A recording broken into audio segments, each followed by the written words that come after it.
Today's date is Tuesday, November 15th, 2021. I call this regular meeting to order at 6:31 p.m. Tonight's Pledge of Allegiance led by Councilmember Pu. Go ahead, Councilmember. Thank you, Mayor. Please rise if you are able. Place your right hand over your heart and repeat after me. I pledge allegiance to the flag of the United States of America and to the republic for which it stands, one nation, under God, indivisible, with liberty and justice for all. Thank you. Clerk, a roll call, please. Mayor Liao, Here. Vice Mayor Ding, Here. Councilmember Harrington, Here. Councilmember Menchaca, Here. Councilmember Pu. Here. Thank you. Closed section report. Our city attorney will now give the closed section report for this special meeting held earlier this evening. Go ahead, Keith. Sure, and this is, as you say, this is the closed session report for the special meeting we had at 5:30 this evening.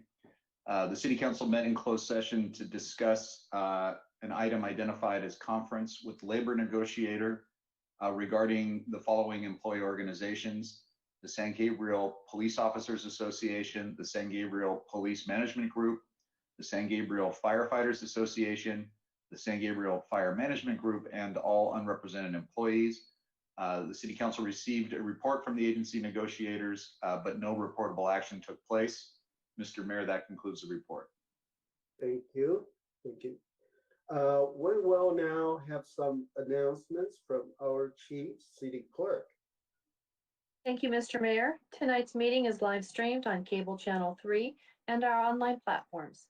Please email all public comments to cityclerk@sgch.org no later than the time the item is considered by the council tonight. Comments will be read for up to 3 minutes each. Comments received after the end of the public comment section will be forwarded to the City Council after the meeting. If you wish to be added to the distribution list to receive City Council agendas, please email your request to cityclerk@sgch.org. Thank you. Next item is approval of agenda order. There any objections to the agenda order?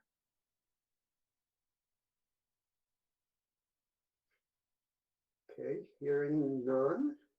So agenda order now is approved.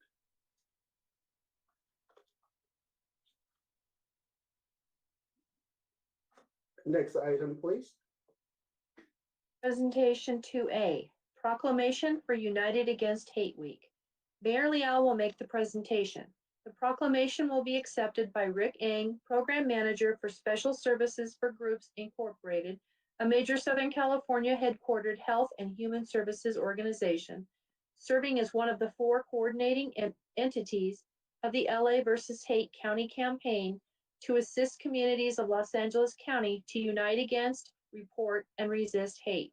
Rick coordinates the LA versus Hate Response Provider Network, which is a group of established service agencies and nonprofit community organizations offering programs and assistance to victims of hate violence, discrimination, biases, and bullying. Thank you. And now I will read the proclamation, United Against Hate Week. Whereas the United States is a nation of immigrants whose strength comes from the diversity, and whereas the Constitution enshrines equality on all individuals, regardless of race, gender, orientation, religion, or political views. And whereas divisions within our country are the result of extreme ideology, further strengthening a cycle of mistrust and suspicion fueled by fear, anxiety, and insecurity. The number of hate crimes across the United States has increased dramatically over the past 5 years. And whereas the city of San Gabriel is dedicated to preventing and opposing hate and intolerance in our communities. The City Council supports LA versus Hate United Against Hate Week 2021 and city activities to stop hate, intolerance, and bullying and promote safe, inclusive, and equitable neighborhoods. And whereas education, compassion, and cooperation are key to unlocking understanding and embracing differences between people.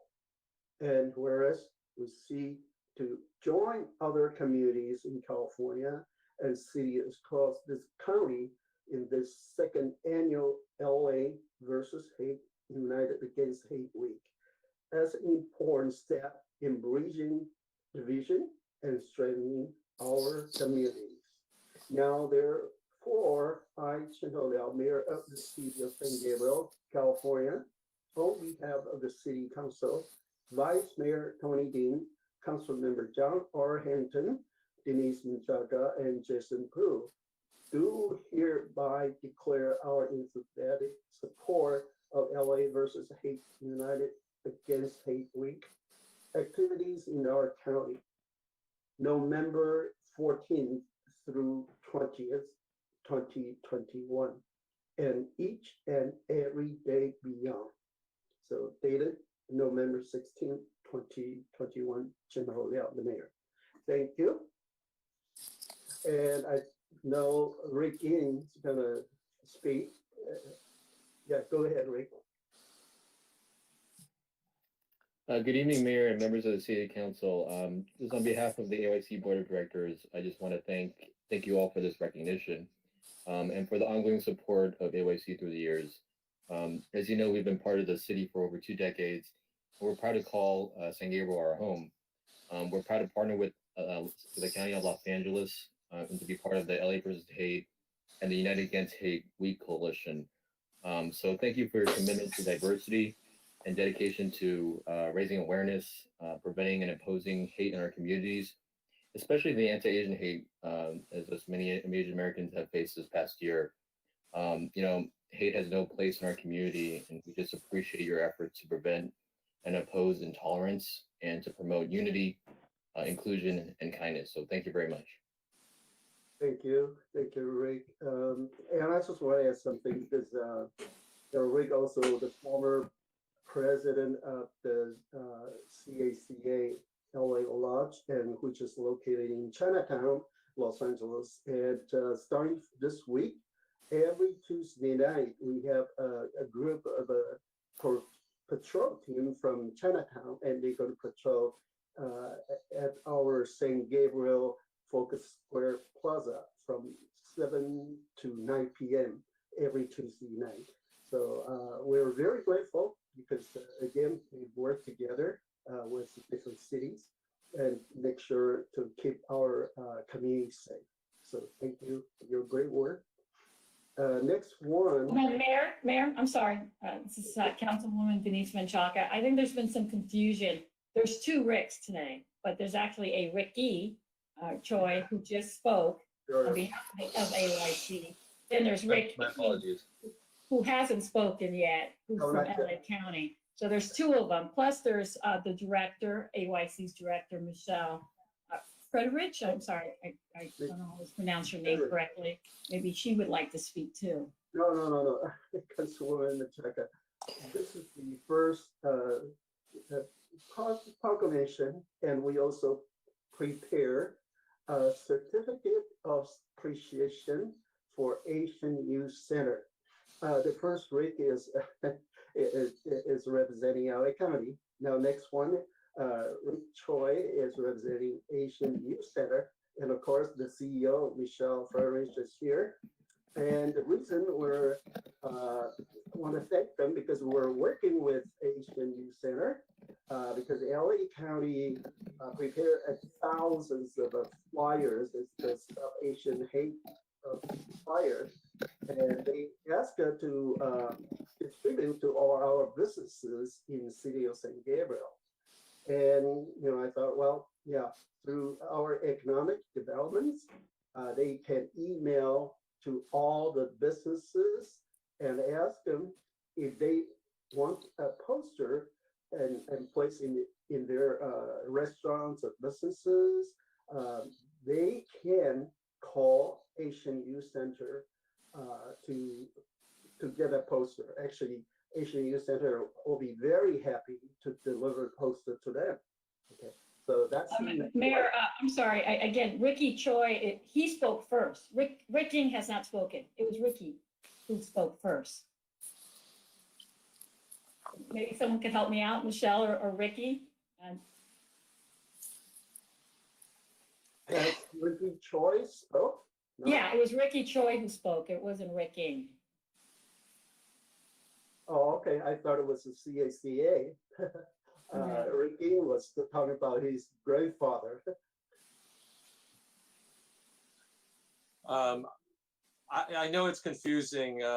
Ricky and I are always like, mixed up as twins, although he's the better looking one. So, but I would have Ricky speak on my behalf anytime. But so anyway, I just have a few words, if you don't mind. I do want to express my thanks. Honorable Mayor Lau, Mayor Pro Tem Ding, Council Members John Harrington, Denise Conchaca, and Jason Koo, and the City Manager, Mark Lazaretto, and the staff of the government of the City of San Gabriel. I have some expressions of thanks also from Robin Toma, who happens to be the Executive Director of the LA County Commission on Human Relations, which is really the spearheading the LA versus Hate campaign for the county.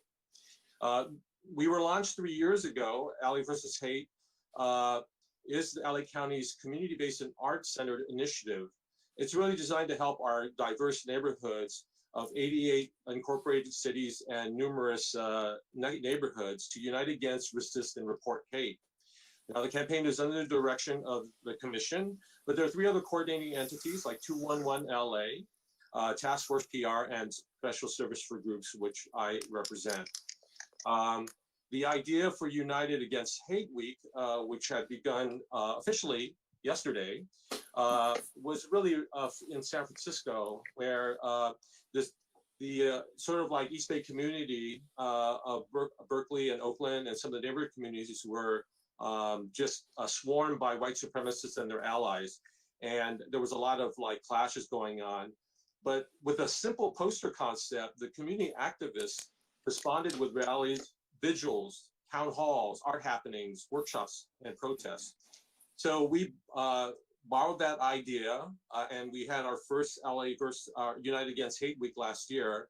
And of course, our second one, which was officially launched yesterday with a powerful kickoff at 211 LA, where we had our press conference and the unveiling of the mural created by artist Sharon Chan. And so I hope all of you have a chance to go and see it. It's an amazing piece of art.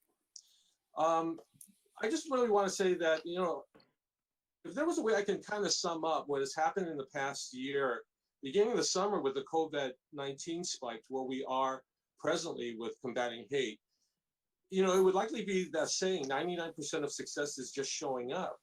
Now, I've witnessed firsthand concerned individuals cohere into grassroots coalitions and came together to speak out against the escalation in hate acts, biases, discrimination, bullying.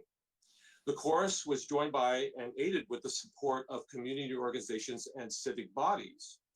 San Gabriel was one of the first at the forefront in advocating equality, tolerance, and inclusion.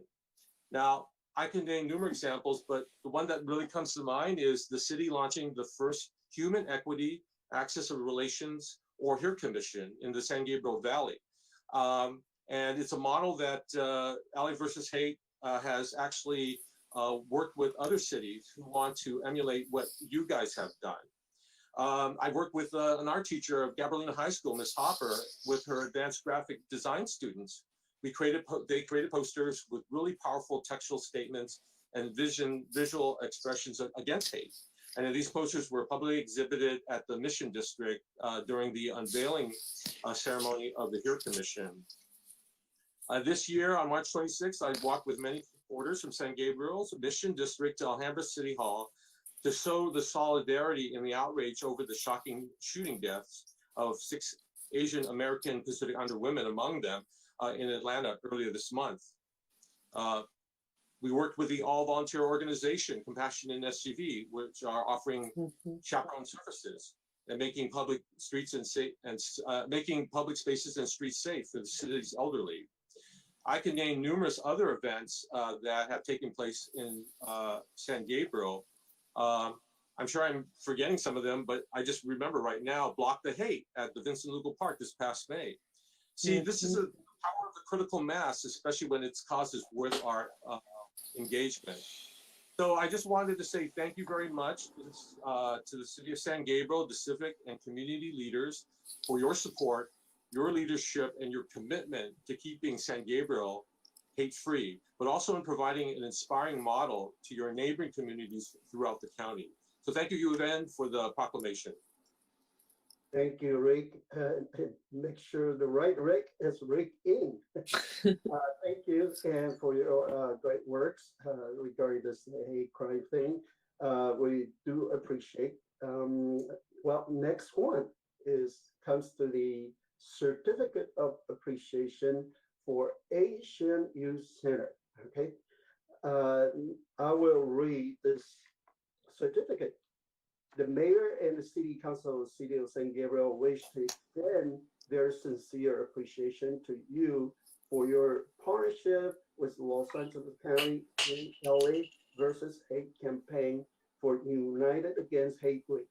We thank you for your dedicated service and contributions to local youth, families, and communities.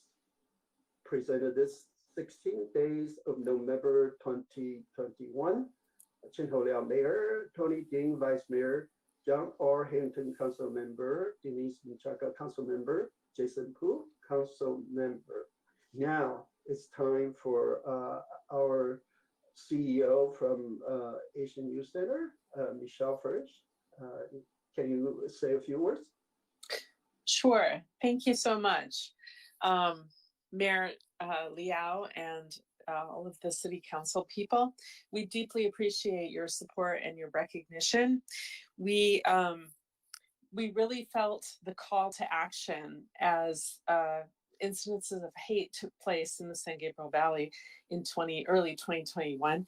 We hired Asian youth to participate in a survey of Asian Americans in the San Gabriel Valley regarding their experience with incidences of hate, resources that they already had in the community, and what they wanted help with. And we'll be issuing a brief from that survey shortly. We've been delighted to partner with the LA versus Hate on public art projects, including the murals. And we've been working with the school district in San Marino around anti-bullying. And we've been working also with Asian Americans Advancing Justice around bystander intervention training. We've translated that curriculum into Chinese and are providing Chinese language bystander intervention training. In addition, we've partnered with Compassion San Gabriel Valley to refer volunteers to them and to help support the members of the community who are needing support through our emergency food program. We've been distributing information about how to identify and report incidences of hate. So thank you so much for recognizing our efforts, and we deeply appreciate the partnership with the city and of course with LA County. Thank you. Thank you, Michelle. Now, I guess the board president, the AYC board president, Ricky Choi. Do you want to say a few words?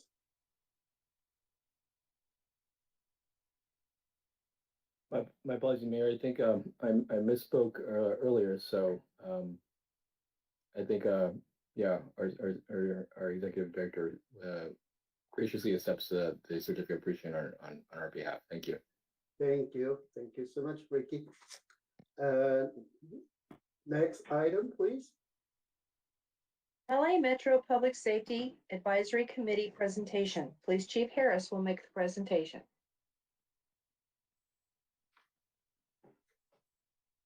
Thank you.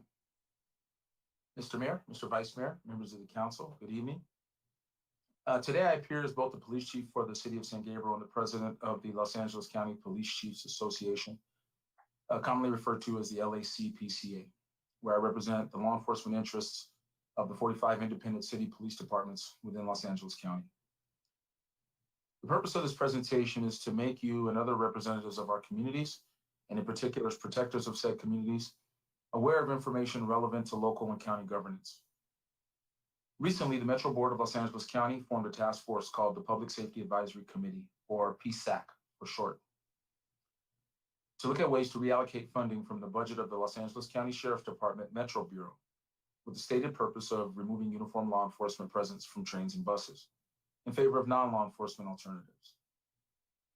And though this presentation is offered to simply provide the council and the community information without opinions, actions, or conclusions from this podium, or in my position as a San Gabriel Police Chief, it must be noted for full disclosure that LACPCA has taken the position to oppose defunding or any measure that adversely impacts the presence, capabilities, or community protection efforts of the Los Angeles County Sheriff's Department Metro Bureau, as the group has opined that any such move constitutes a clear and present danger to riders using the Metro services and to the public at large on or near trains, bus lines, and stations. Recently, the PSAC voted to recommend to the Metro Board of Directors that they fully defund law enforcement related LA County Metro. The PSAC Policing Practices Ad Hoc Committee submitted a motion to the PSAC body recommending the Metro Board of Directors do the following. 1, allocate $0 for all 3 policing contracts through the end of the fiscal year. 2, go to a non-contract law enforcement model, which will then force local agencies to receive the calls for service from the train and bus lines. And 3, shift the $75 million needed through the end of the fiscal year to non-law enforcement alternatives. This was voted on and passed with all members present voting yes on the motion, with next steps being votes by the Metro Safety Committee on November 18th and the full Metro Board of Directors on December 2nd, 2021. In advance of any vote, the LACPCA has asked to be heard on this matter.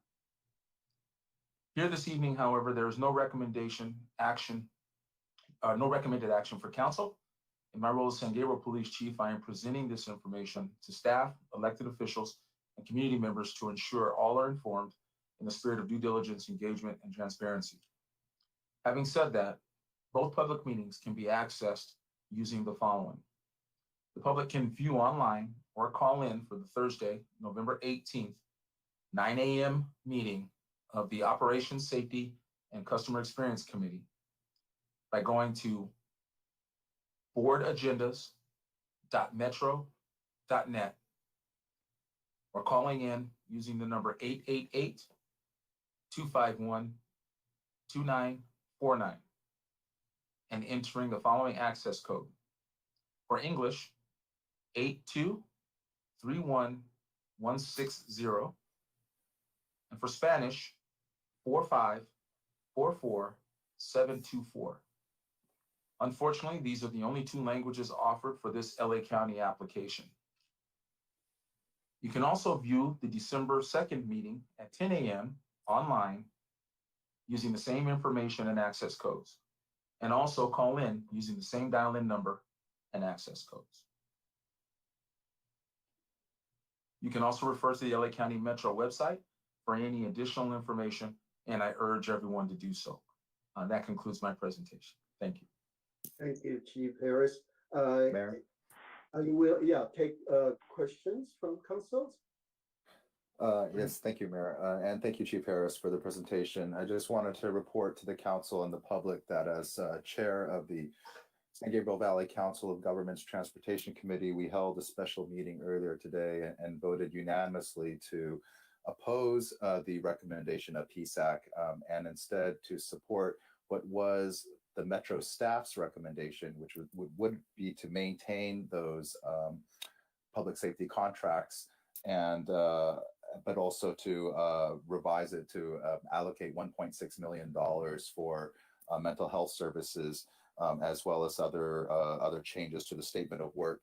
So I just wanted to let folks know and the chief know that the COG which represents, I believe, 31 cities throughout San Gabriel Valley, is weighing in on this, and the governing board is expected to take action on that letter on Thursday, and hopefully that will have some weight with the Metro Board members, including our own representative to the Metro Board, as well as the 3 supervisorial offices that that currently cover the San Gabriel Valley. So just wanted to let you be made aware of that, and thanks, Chief, for staying on top of this and for bringing it to our attention. Okay. Any other council member have questions for Chief Harris? I see none. Well, maybe we can work with the city manager, and maybe we can write a letter to LA Metro Board regarding this issue. I think our city's position is also the same. We don't agree with this CSAC's decision. So, but city attorney, do we have to get all the council members to vote on this?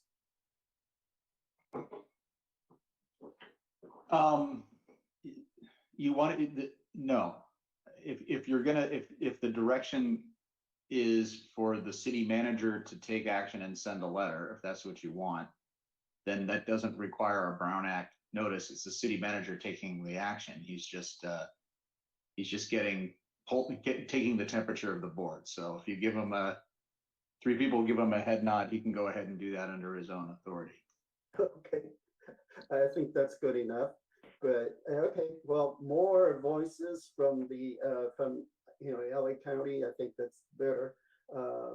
And because if this passes, it will be a huge burden on our police department. We have to check all the transit, the buses, and that kind of stuff, the safety issues, and happening within our city limit or something like that. So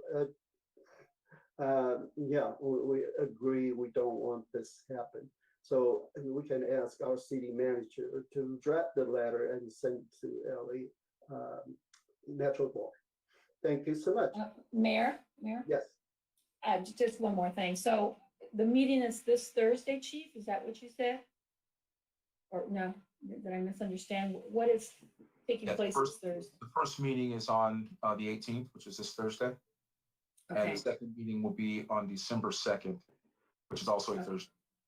Okay, so it would be helpful if council could be notified what the results are of the meeting. So if we need to act as a council, then I would suggest that we have it put on the agenda so we can act as a council if necessary.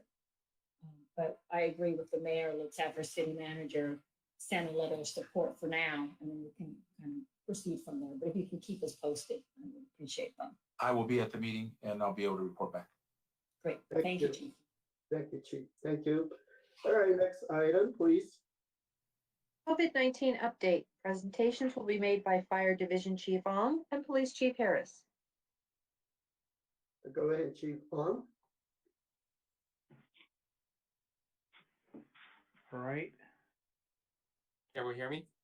Yes. Can everyone hear me? Good evening, Mayor Lau. Good evening, Mayor Lau. Vice Mayor. Let me take off this one. Let me take off this one mic here. There you go. Good evening, Mayor Lau, Vice Mayor Ding, and members of the City Council. Glad to see everyone doing well. I'm Division Chief Newton Ong. I have a brief update on COVID in the City of San Gabriel and the impacts on the fire department operations. I have about 6 points to cover. Point number 1, in the City of San Gabriel, there are now a total of 3,755 confirmed cases and 218 fatalities attributed to the pandemic. Thankfully, there has been no increase in deaths since our last update. Point 2 is San Gabriel has reached the 90% milestone, exceeding the countywide average by 10%. Point 3, the 7-day test positivity rate has dropped from over 1% last week to 0.91% as of Monday, November 15th. Excuse the speakers, I'm sorry. Hospitalizations due to COVID remain in the low 600s, with good availability of beds, including ICU space across the county. In the past week, the fire department has responded to one suspected case of COVID in the field with no impact to our daily operations due to the pandemic. PPE and medical supplies remain robust and accessible through normal supply chains. Point 5, with regard to vaccinations, there are 2 clinics being held within the city in the coming days.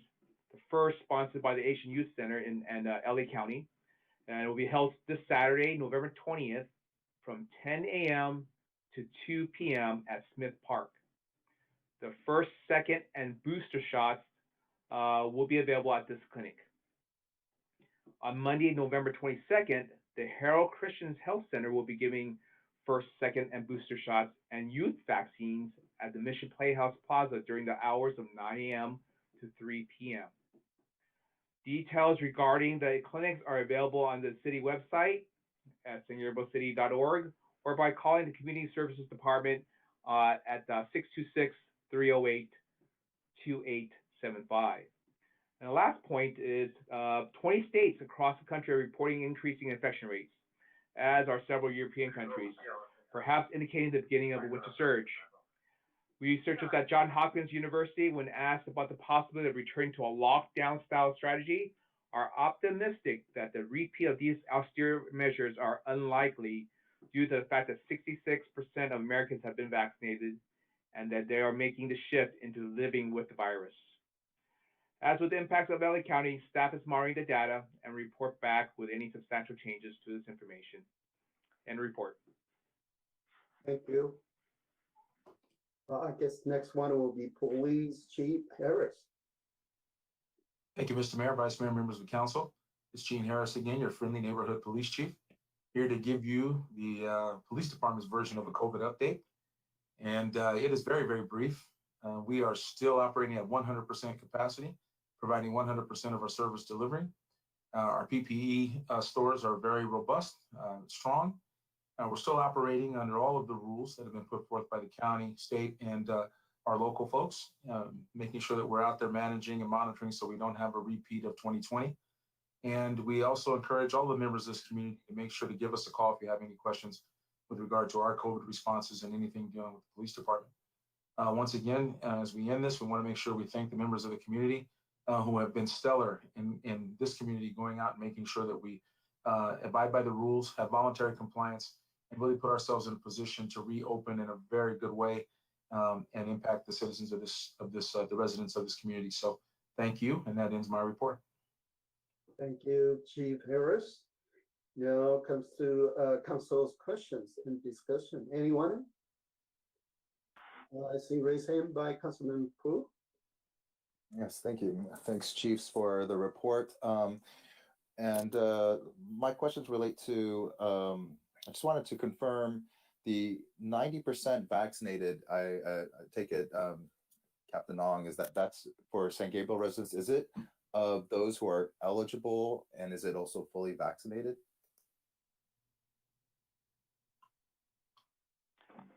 That is the 90% milestone, yeah, within San Gabriel. Yeah, we are, in regards to City of San Gabriel, exceeding the countywide average. And but is it only? I'm sorry, Yes. Mark Lazaretto. Yes, to answer your question, that's everybody 12 and older. The county hasn't adjusted their numbers yet to account for a 5 to 11 group.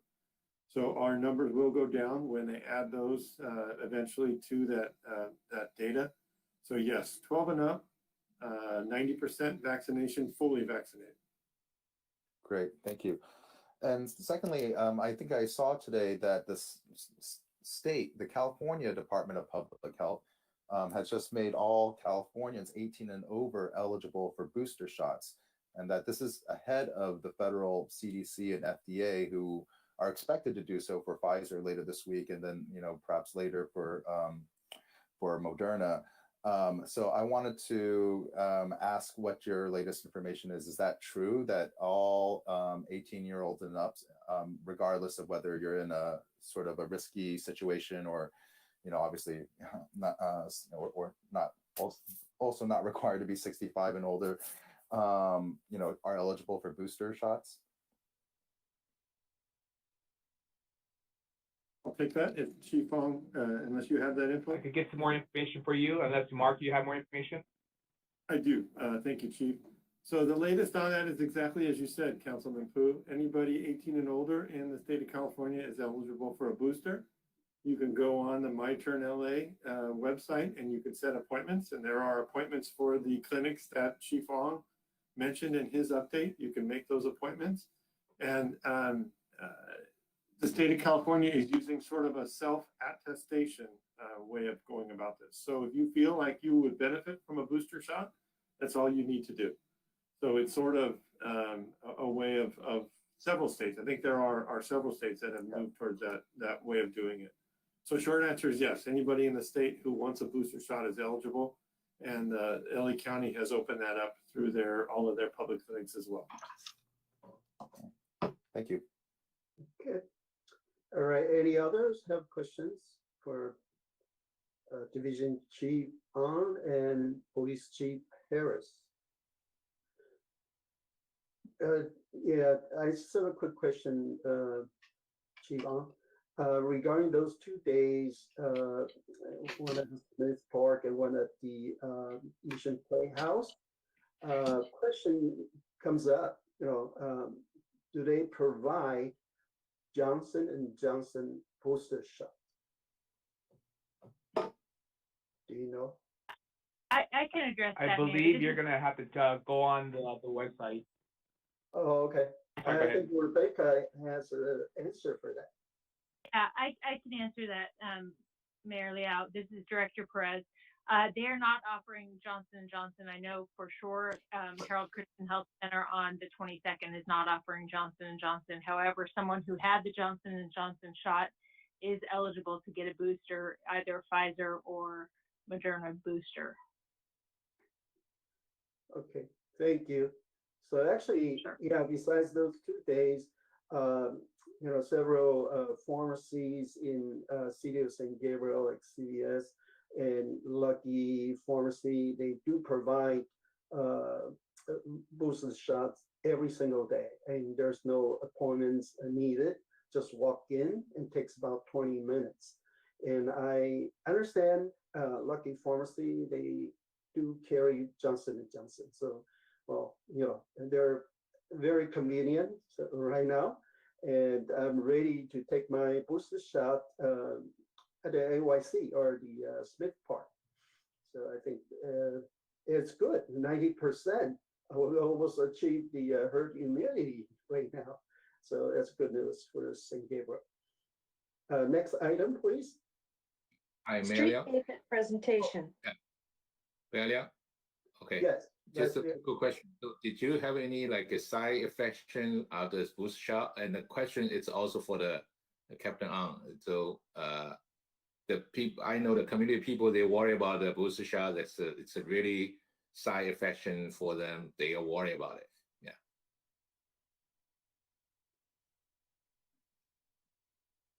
It's no more of a side effect like you would get your first and second shot. So, and if you reacted a certain way to your first and second shot, the booster may or may not give you the same reaction. Thank you. Yeah, Vice Mayor, I think booster shot, according my understanding, is half the doses. So it's not as strong as the first and second shots. So should be okay. It should be better than the previous 2 vaccines. So it should be safe. A lot of people already took them, so no worry. All right, thank you. Next item. Thank you. Street pavement presentation. Public Works Director and City Engineer DeVink will make the presentation. Okay, go ahead. Great. All right. Good evening, Mayor, Vice Mayor, City Council members, and all of the safely remote viewing audience. This is Greg DeVink. I am the Public Works Director and City Engineer for the wonderful city of San Gabriel. And tonight I will be doing an update on our street infrastructure state and the program changes we've been making. So if you could put my presentation up on the screen.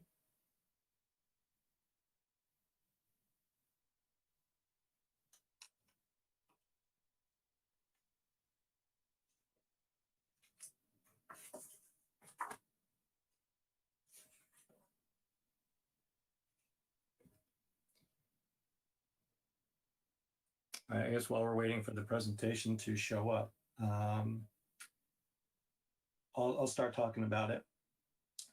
So Public Works has made, oh, there it is, a lot of substantial progress and significant changes to our annual street rehabilitation program, including what streets we apply, what treatments we apply, what streets we work on, what grants we go for, and what funds we use. And I've included some pictures that I just came across on the internet looking for funny pavement pictures.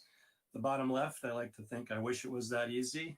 The center picture is how a lot of residents describe our streets when they call Public Works. And I actually found one related to California, which was a little bit funny. In England, they drive on the left. In California, we drive on what's left. It's funny because it's sort of true. And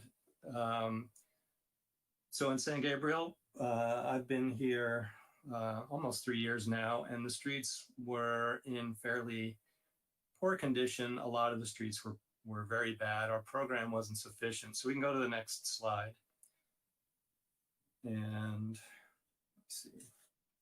So historically, how San Gabriel addressed our streets was we would always focus on the worst streets and address them by fully removing and reconstructing them over a cement treated base.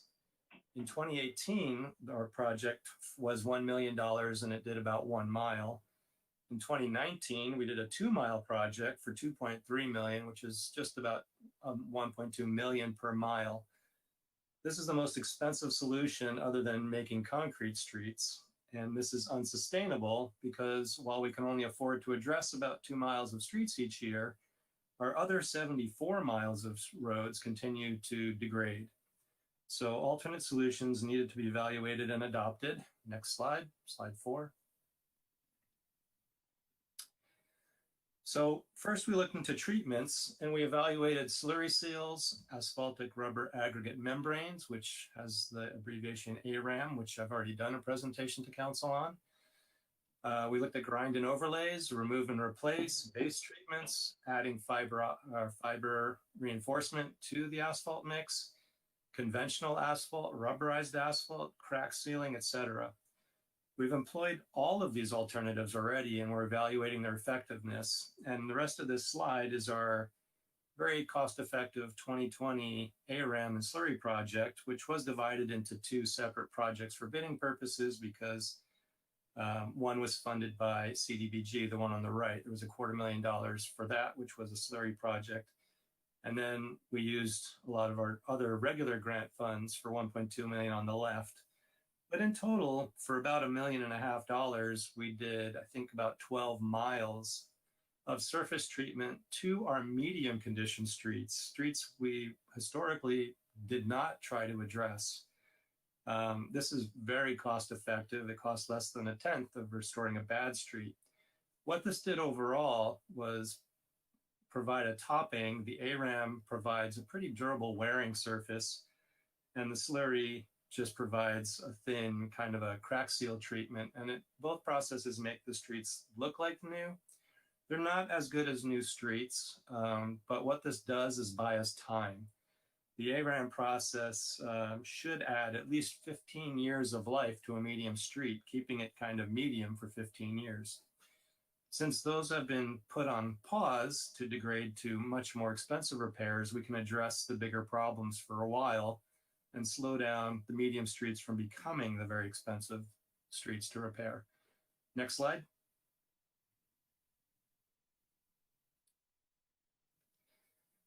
So in the street selection process, we have no shortage of streets needing work in San Gabriel. Our residents and businesses want and deserve decent streets. Our limited funding and past practices have not adequately maintained our street infrastructure. So we select our streets by starting with the budget. The available budget really determines an awful lot for what we do. Then we evaluate the different types of treatments, which I mentioned on an earlier slide, and we select what treatment we want to do with our next project.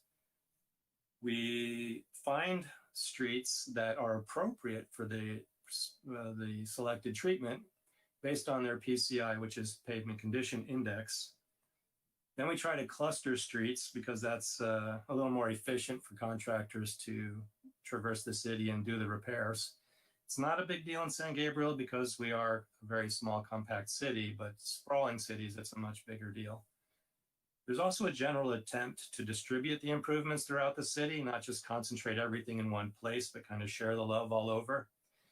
And there's also consideration for other projects, grants and funding opportunities. So some grants have specific limitations on what type of streets you can use them on. And for other projects, for example, this particular year, we did have Girona on the list to resurface. And right at the pre-construction meeting, we invited the water companies to come, and they informed us they plan to replace the water main on Girona this summer. So immediately we pulled Girona off the list because we don't want the water company trenching up all of our new pavement next summer. So they got bumped a year because of that. But we try to be proactive and smart about how we approach everything. Next slide.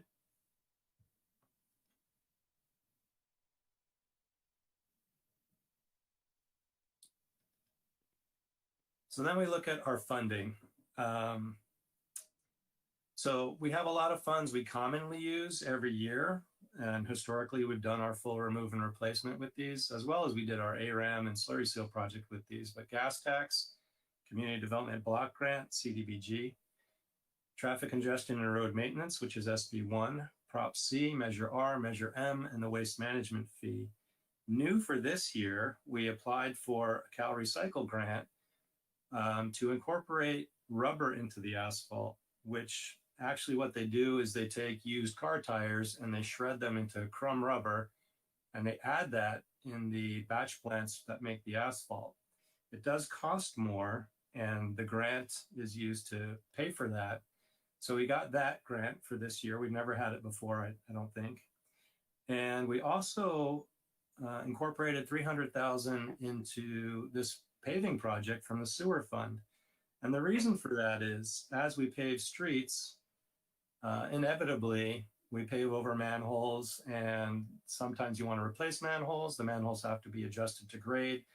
There is a sewer infrastructure cost that historically we've used paving dollars to correct. So in this particular project, we brought in $200,000 for the contract work. We have $100,000 contingency set aside, but all the sewer infrastructure improvements as part of a street paving project are now paid with an appropriate fund, freeing up more dollars for paving. So I think that was a good move for this year. Go to the next slide, please.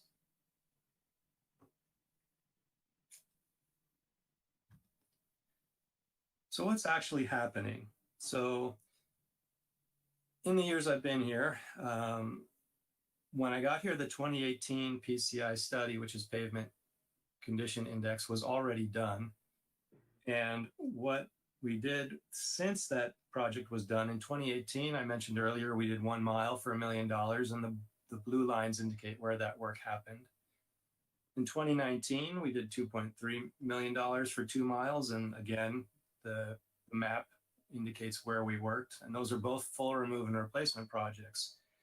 You can see in 2020, we finally got around to adopting new strategies. And we spent kind of the average, about $1.5 million, and we did 12 miles of medium streets. They're all kind of put on hold now, and their natural degradation has been slowed down dramatically, giving us time to deal with our problem. All of these maps on this page, and many, many more, are available by going to the Public Works Department on the city's webpage. The third link from the bottom of the page is GIS maps, and you can click on that. You can get to these and many other layers, even more layers that are going to be in future slides, but I'm always trying to push that our GIS is publicly available, and our layers and updates are always happening. It gets better all the time. So I'm encouraging everyone to go take a look if you're curious. Next slide, please.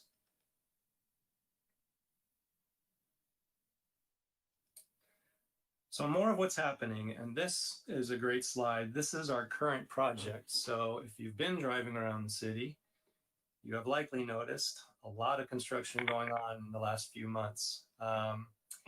This happens to be, I believe, the largest street paving project that the city's ever undertaken. And we actually managed to scrape together $5.7 million. Number 300,000 is sewer fund, but all the rest is grant. None of this is general funded dollars. And we are doing 10.68 miles of our very worst streets. So we're really hitting the biggest problems. Most of it, well, almost the entire project is residential except for Las Tunas. We focused on streets with a pavement condition index below 20, and that's out of a score of up to 100 for a brand new street. So these are really bad streets.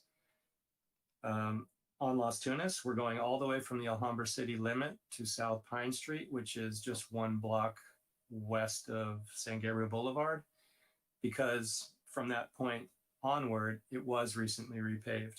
But the rest of Las Tunas was in very bad condition.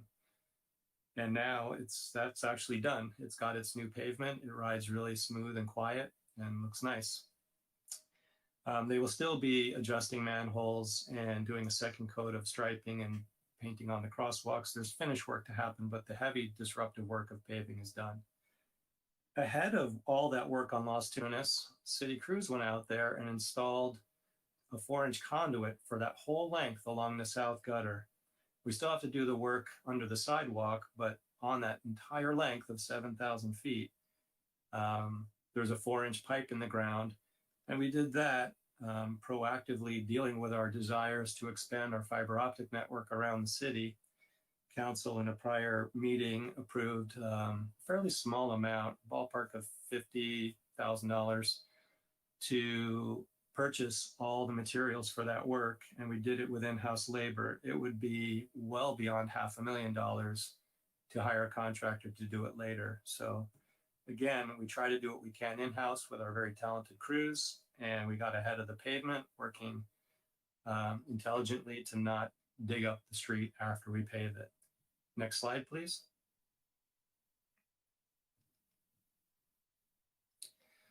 So here's more of what's happening, and this one is, has anything gone wrong? So at the start of the job, we did make some minor scope changes after discussions with the contractor, and they've given us what's proven to be very good advice at some of the things we're doing.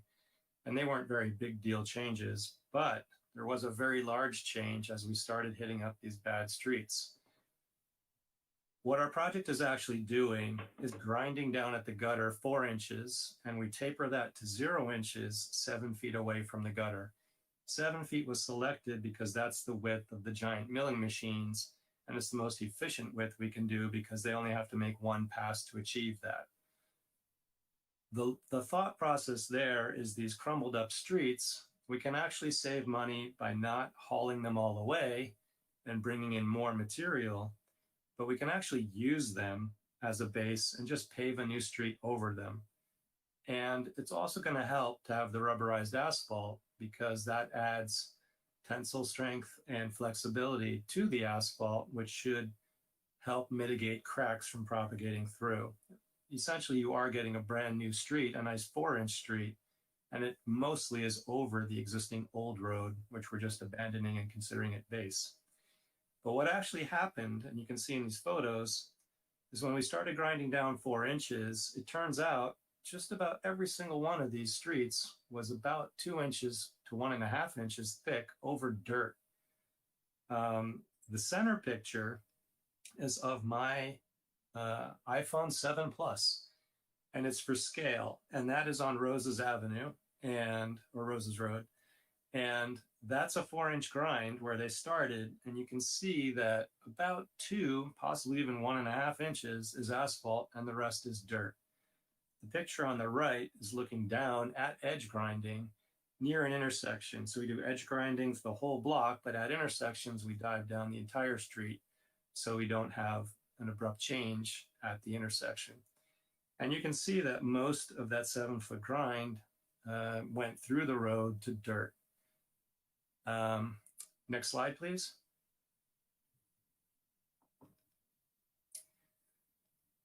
So why is it a big problem that we got through to dirt? Because dirt should actually be easier to grind through and haul away.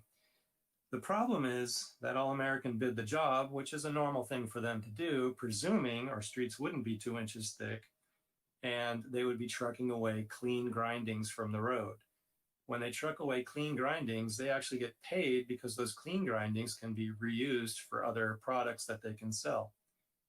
Once you mix in dirt, it's contaminated and the contractor loses the credit. So we have to cover that. They have to pay to dispose of the material because it goes to a different site, and the different site is further away, so there's more trucking costs. It turned out to be a very expensive issue to grind through to dirt. So nearly every truckload on our residential streets was hauling away contaminated loads.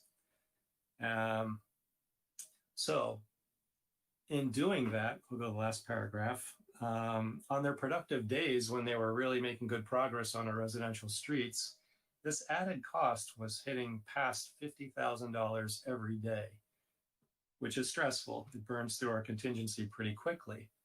So what we did was in our initial construction meeting with the contractor, we said, do this whole project, do Las Tunas last. We'll finish the whole job out with Las Tunas. Seemed to make some sense at the time. But when we realized we're burning through contingencies so quickly by hitting dirt, we told the contractor to shift and do Las Tunas next, figuring Las Tunas is going to take some time. It's going to buy us time to figure out where we're at financially, because we know Las Tunas is a very thick street because we were putting the conduit in there for 2 to 3 months before they paved. The asphalt everywhere we went was about a foot thick.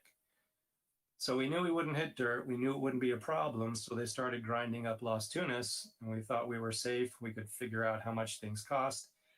And they took off the first 1.5 inches, and that was fine. Then they started grinding deeper because we wanted a 4-inch street over Las Tunas, and they hit Petromat. Petromat is essentially a fiberglass sheet that is sometimes used for resurfacing projects. So somewhere in the history of Las Tunas, the city did about a 2-inch grind and overlay project. So they ground 2 inches off, they rolled out Petromat, then they paved 2 inches back. The Petromat, being a very high tensile strength bond breaker, should, in theory, stop cracks from coming through.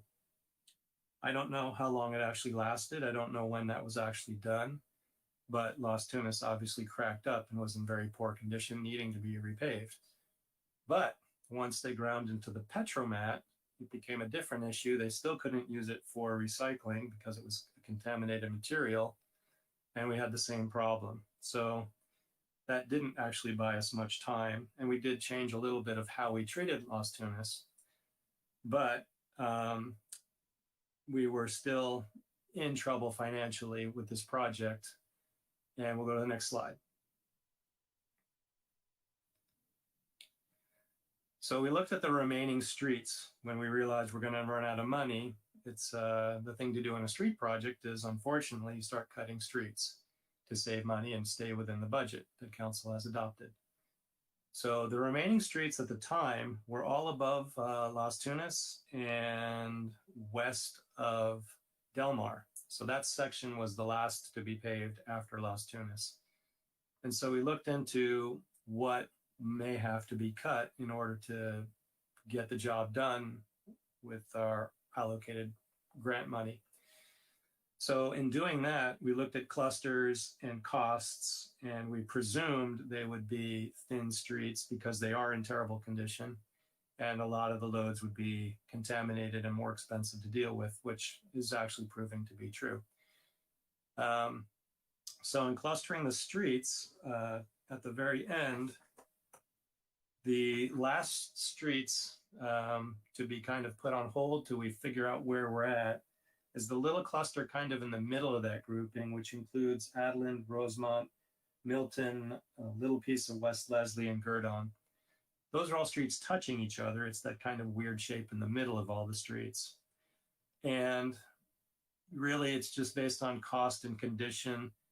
And they're all terrible streets. They're all below, well, 20 or below, but we're doing the worst ones.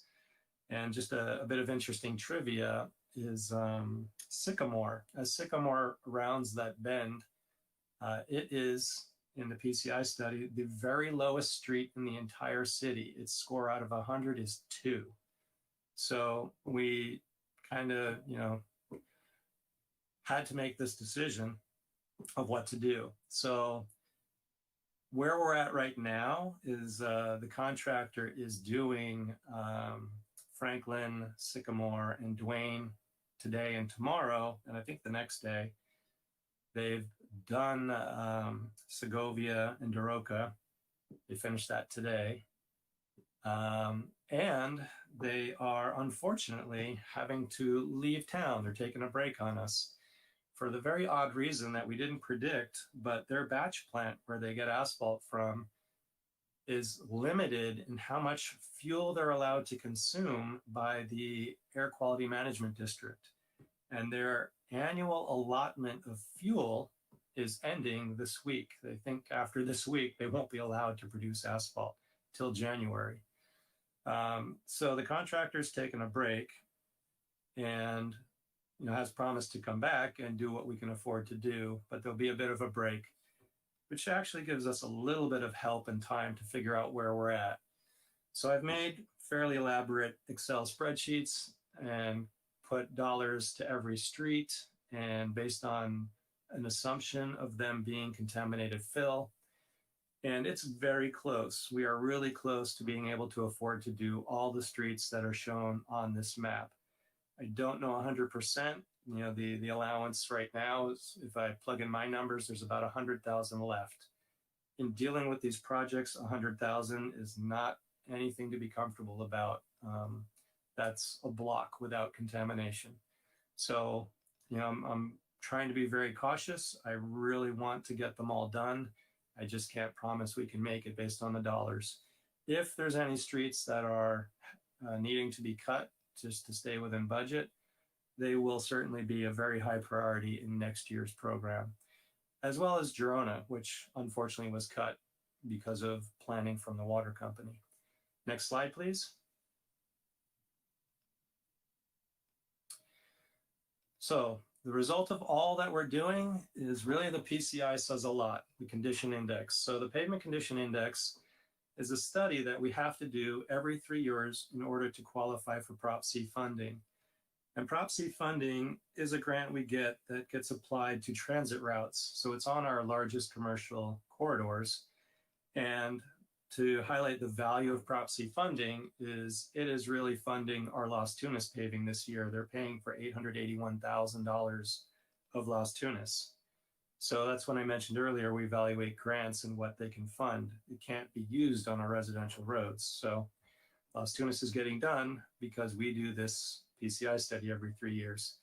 And really it's pretty common. I think just about every city in LA does this every 3 years. So these are pictures from our latest PCI report. 3 years ago, we hired a private consultant called NCE to do the report, and I did an update to council 3 years ago when I got here. Now I'm doing a new update, and this one was done by LA County. So it turns out LA County provides the services. They do it for several cities. We've been developing a very strong and healthy relationship with the county, so we just decided let's go with the county. So they were cost competitive with the private industry, and we are doing a lot of work with them lately. So we opted to try them out this year, and it's gone very well. They work with us very, very nicely. So they have a scoring system by the numbers here, and 86 to 100 is excellent. You can see that's a picture of a pretty new street. 75 to 85 is good. It's just starting to get some unalarming cracks. Fair is 58 to 74, and you can see there's a lot of cracks, but they're not that big. Poor is 40 to 57. The cracks are now much more prevalent and they're starting to gain in width. And a failed street is below 39, where the street is really just kind of degraded into chunks of asphalt, kind of held together by gravity and sand. So they're really bad. Next slide, please. So in 2018, when we had that study done, I had our GIS technician make a layer reflective of all our scores.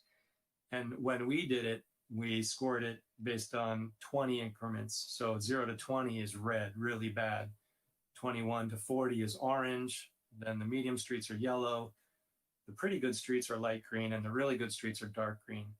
So you can see in 2018, about a third of the city is bad, a third of the city is good, a third of the city is kind of in between. Nothing to be excited about. You don't want to see red or orange on your map. In 2020, we did an informal update. This wasn't done by a consultant or the county. This was us dumping on the projects we've achieved over that time period since the PCI study was done. Then in 2021, we updated it again to be reflective of the county's update. And what the county allowed us to do was include all these streets we're doing right now. Because they were budgeted, the plans were there, we could provide where we were working, we were contracting with All American Asphalt. They agreed that it was reasonable to include all these streets. So they kind of gave us a bit of a pass. And we know this was going to happen. So the map is actually accurate for right now. We do need to pull off Girona and possibly a little more for funding. I don't think so, but I'm hoping we can get it, and this will be an accurate map. There is still some red, and even the orange are bad streets. If you drove the orange, you'd think these streets need to be repaved. So if you look at red and orange, it's now a much smaller minority of our streets. And you can also look at the largest ones is Del Mar, which we do have some plan to attack fairly soon by the end of 2022. And Valley is a very large commercial street in disastrous condition.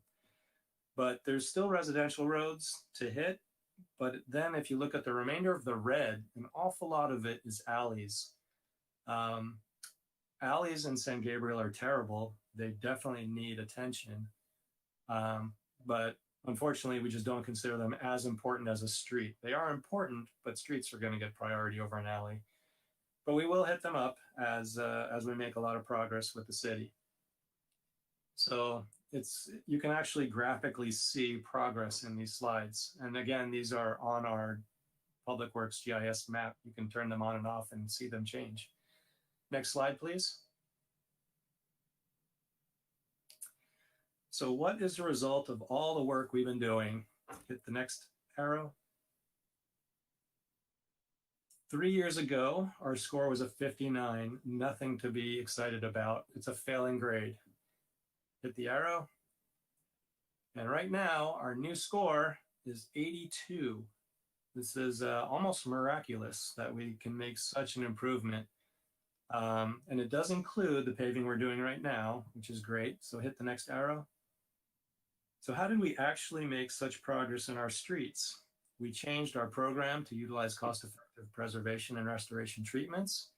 We cut our reliance on consultants for design, inspection, and construction management. And we took on more construction tasks ourselves, utilizing existing talented in-house staff. So that would be when we rented the crack sealer last year, so we could get ahead of the contractor sealing the cracks. This year, getting ahead on Las Tunas and putting in the conduit ourselves. And this project, being $5.7 million, probably would have spent about $500,000 on consultants for design and inspection and construction management, possibly more. If you look at historical expenses of what we used to do, we're now doing that all in-house with staff we have. They are completely competent. This project we're doing now was 100% designed and put out to bid by our in-house staff. It's 100% inspected by our in-house staff, and 100% construction management is being done in-house. And other than grinding into dirt and flying through contingency, it is going very well. It's a well-managed job. So we are getting every dollar we save is another dollar we put into paving. Next slide, please. So this slide is my favorite slide in the whole presentation. It's a pie chart from the county's software saying where we're at. And it does show that half of our streets they consider to be in excellent condition, something no one would have thought of a few years ago. And a quarter of our streets are in good condition. Now, if you drive around San Gabriel, you're not going to get a great impression everywhere you go because we still have plenty of streets that are poor and failed. They do have to be addressed.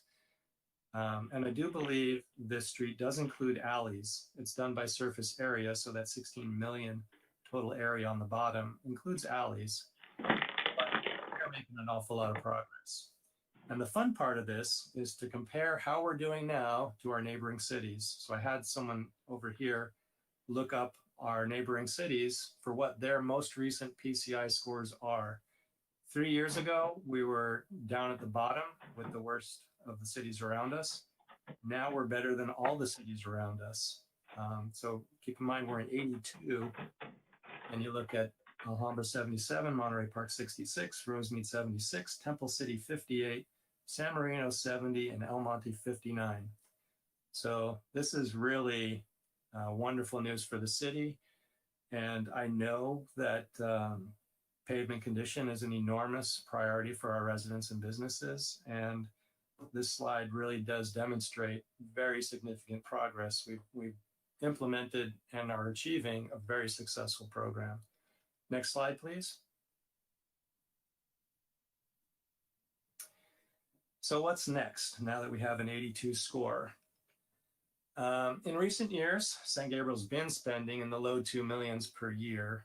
And so when we informed the county that our last few years have averaged about 2.1 million, not including this big surge year we're having, because it's not going to be this big next year, they put 2.1 into their software and followed the decision trees on how we're now addressing streets and not doing full remove and replace all the time. And their software says if we continue our average spending over the next 10 years, we will drop from 82 to 80. It's not terrible, but it's not desirable. We don't really want to go down. We want to improve. The software also plugs in spending the same $21 million instead of over 10 years, over 5 years. It's just a scenario that the software does. And if we did that, we would grow to 87. I actually think we could beat that, but that's what the software says we could do. And that's a picture of the milling machine starting to grind down Las Tunas. That's the first 1.5 inch grind they took out. It's a pretty clever system they have. They take 1.5 inches out of the whole surface so that the street can remain open by the end of each day. Then on the next day, they grind down the additional 2.5 inches and they pave back the 2.5 inches immediately and open the street back up to traffic at the end of each day. Next slide, please.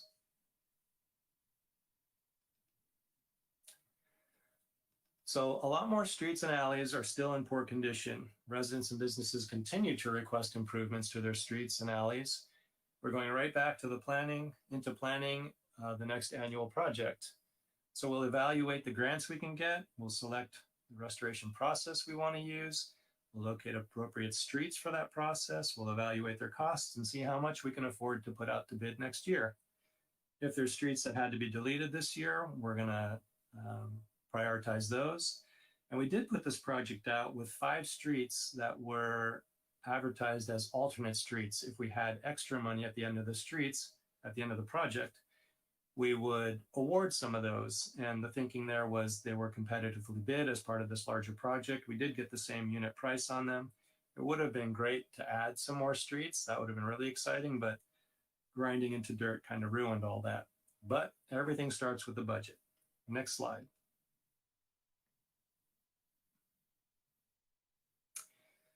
So the budget this year was unusually large at 5.7 million. It did accumulate 3 years of SB1 funds.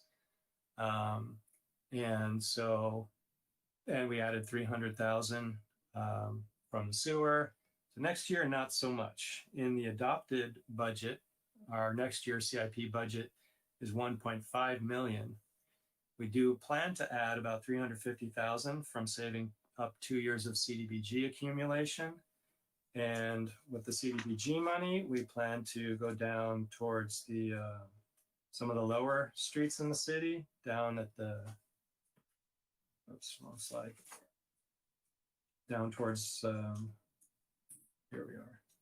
Nope, not here. We're hoping to hit up Marshall, Glendon, and Saxon. Those streets will take more than the 350,000, but we'll hopefully get those addressed. The $250,000 Cal Recycle grant we got for this year, you can only apply for that every other year. I guess they don't have enough funds to do every city every year.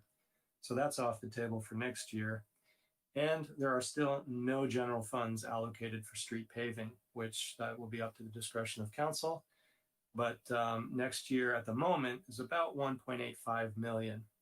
And so it's about a third as big as this year's project. This year's project was unusually large, and I'm very excited of all the progress we made, but next year is going to be smaller. Next slide, please.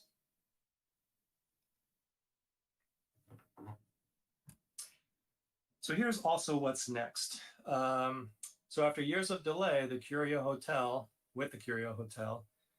SCE has been funded, and they hired a company called Valley Construction, and they should be on site actually next week to start construction of the footings and vaults that will go in as part of the utility undergrounding that the hotel is required to do. Upon completion of their work, which is going to take 6 months, we will advertise a sewer project that's going to put a new sewer main next to the new undergrounded utilities, Edison lines, and telecom. And then we will be able to pave the street. This has been on hold for a very long time because paving the street before known undergrounding work is never a good idea, so we're waiting. There's a chance we can have all of this done by the end of 2022. That's what we're hoping for. Next slide, please. So more of what's next is we're doing some joint projects with the county. So this is a project that's in the highly commingled area of land boundaries in the northeast of the city, where the county is red and San Gabriel's streets are blue. And they are doing essentially an ARAM project. They call it something other than ARAM, but that's what I generally think it is. And they allocated costs, saying the city's share would be $600,000. And that does have contingency in there, and it has budgets for design and management and inspection and everything. But council agreed to share in this project. I think it's a good way to go about it. The streets are so commingled out there that one of us doing a project without the other wouldn't look sensible to the driving public. You'd see just chopped up pieces of streets everywhere. So we're doing a project with them. We evaluated their costs. We walked the job with them. Everything seemed reasonable. And so this one is going to be done by the county in 2022. And we don't have to pay for anything up front. There's no general funds. What they actually do is they withhold funds, STPL grants, Surface Transportation Program, local return funds is what that means. And they just withhold future grant funds to us. So we don't have any out-of-pocket costs to get this done. We'll get less money later, but we're getting streets paved, which is the intent anyway. Next slide, please. So the county also approached us with a second project, a more expensive project, which is on Broadway. And the reason this is more expensive is Broadway in this area is missing a lot of sidewalks. And sidewalks, curbs, and gutters are very expensive to construct, even for a short distance. And so they said, hey, we have a project on Broadway. They showed us some different sidewalk scenarios, and we worked with them. What's the most desirable solution to go? And this slide here is the scenario that we're going with for new sidewalks, and it's going to repave Broadway. And Broadway also crosses Walnut Grove, and Walnut Grove I find to be one of our worst streets also. I don't know the score on it, but every time I drive down Walnut Grove, I cringe. I feel bad for all the people that have to commute on that or bring their kids to school, and it's a horrible condition street. So Walnut Grove is also another street that shares unusual boundaries, jumping in and out of the county. So we requested that the county also include Walnut Grove in the Broadway project, and they said yes. In evaluating our share of what would be their project costs attributable to San Gabriel's area, they estimated it to be 2.1 million, which is a lot of money. So we negotiated that down to 1 million with them. So I know Mark had a conversation, or city manager had a conversation with Supervisor Barger, and we had conversations with the representatives from LA County, and both of those got them to tentatively agree to capping our costs at $1 million. It hasn't been formalized, but the county's informed us they believe they can get that through using some of their reserve funds.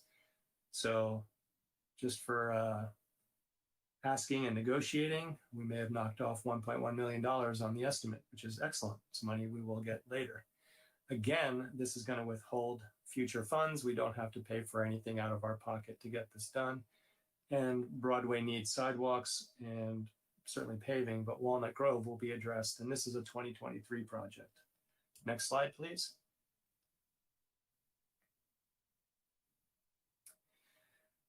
So another thing in the world of streets is we did get about $25 million from Metro for the cancellation of the 710 freeway project to do other traffic congestion relieving projects. And so these 3 slides are the current state of design for 3 intersections on Valley, at New, at Del Mar, and at San Gabriel Boulevard. I've already done a presentation on this not too long ago. But the shaded area on Valley is what the current design is proposing to repave as part of this project. It's a pretty significant length if you add it all up. It's probably, I'm not sure exactly, but maybe a quarter of Valley is going to get repaved, funded by Metro as part of these intersection reconstruction projects. So that's very exciting because Valley is a wide and busy and big street. It's going to be an expensive one to resurface. So we're trying to go about it using funds as best we can. Unfortunately, all 3 intersections have right-of-way acquisition, which right there adds at least a year to the construction. So they're predicting construction of these intersections to be late 24 and 25. It's a long time to wait for improvements on Valley, but we're pursuing other grants as well, and we'll see what we can do in the coming years.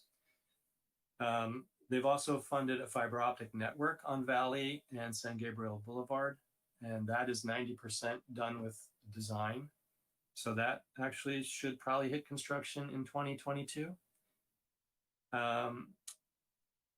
Staff did install the Las Tunas fiber conduit, which we will add to that network. Metro is funding 30 new traffic control cabinets to replace all our outdated controller cabinets we have in the city. And half have been delivered, the other half are in production, so we'll have them all fairly soon. And these will be top-of-the-line technology, can be remotely monitored, they can be synchronized with our adjacent agencies. The Los Angeles Department of Public Works can actually see our signal timing and adjust them to sync with theirs. It just improves traffic flow, makes things run better. They will all have battery backups, which we don't have in a lot of intersections right now. From power failures happen and the lights go out. We will be requesting Metro assistance to help us through the design phase of another funded project at Mission and Las Tunas. We intentionally delayed that because that also has right-of-way acquisition. In the design phase, it doesn't matter that much, but when all of these things hit construction, these are going to be very disruptive projects, and we didn't want to overwhelm the entire city at once. So we'll be starting that one very soon. And back to Valley, we did go through a lot of scenarios. We tried to minimize the right-of-way acquisition. For one reason is we simply couldn't afford some of the proposals for taking too much land away. One of them even proposed demolishing an office building. We could never afford that with the money we have.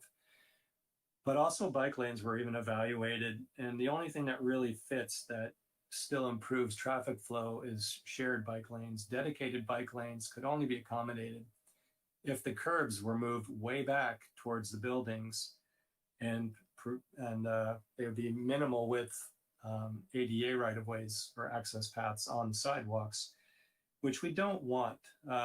Valley is a major commercial corridor. It's growing and improving. We're attracting more high-dollar developments all the time. That's where most of the building activity is happening.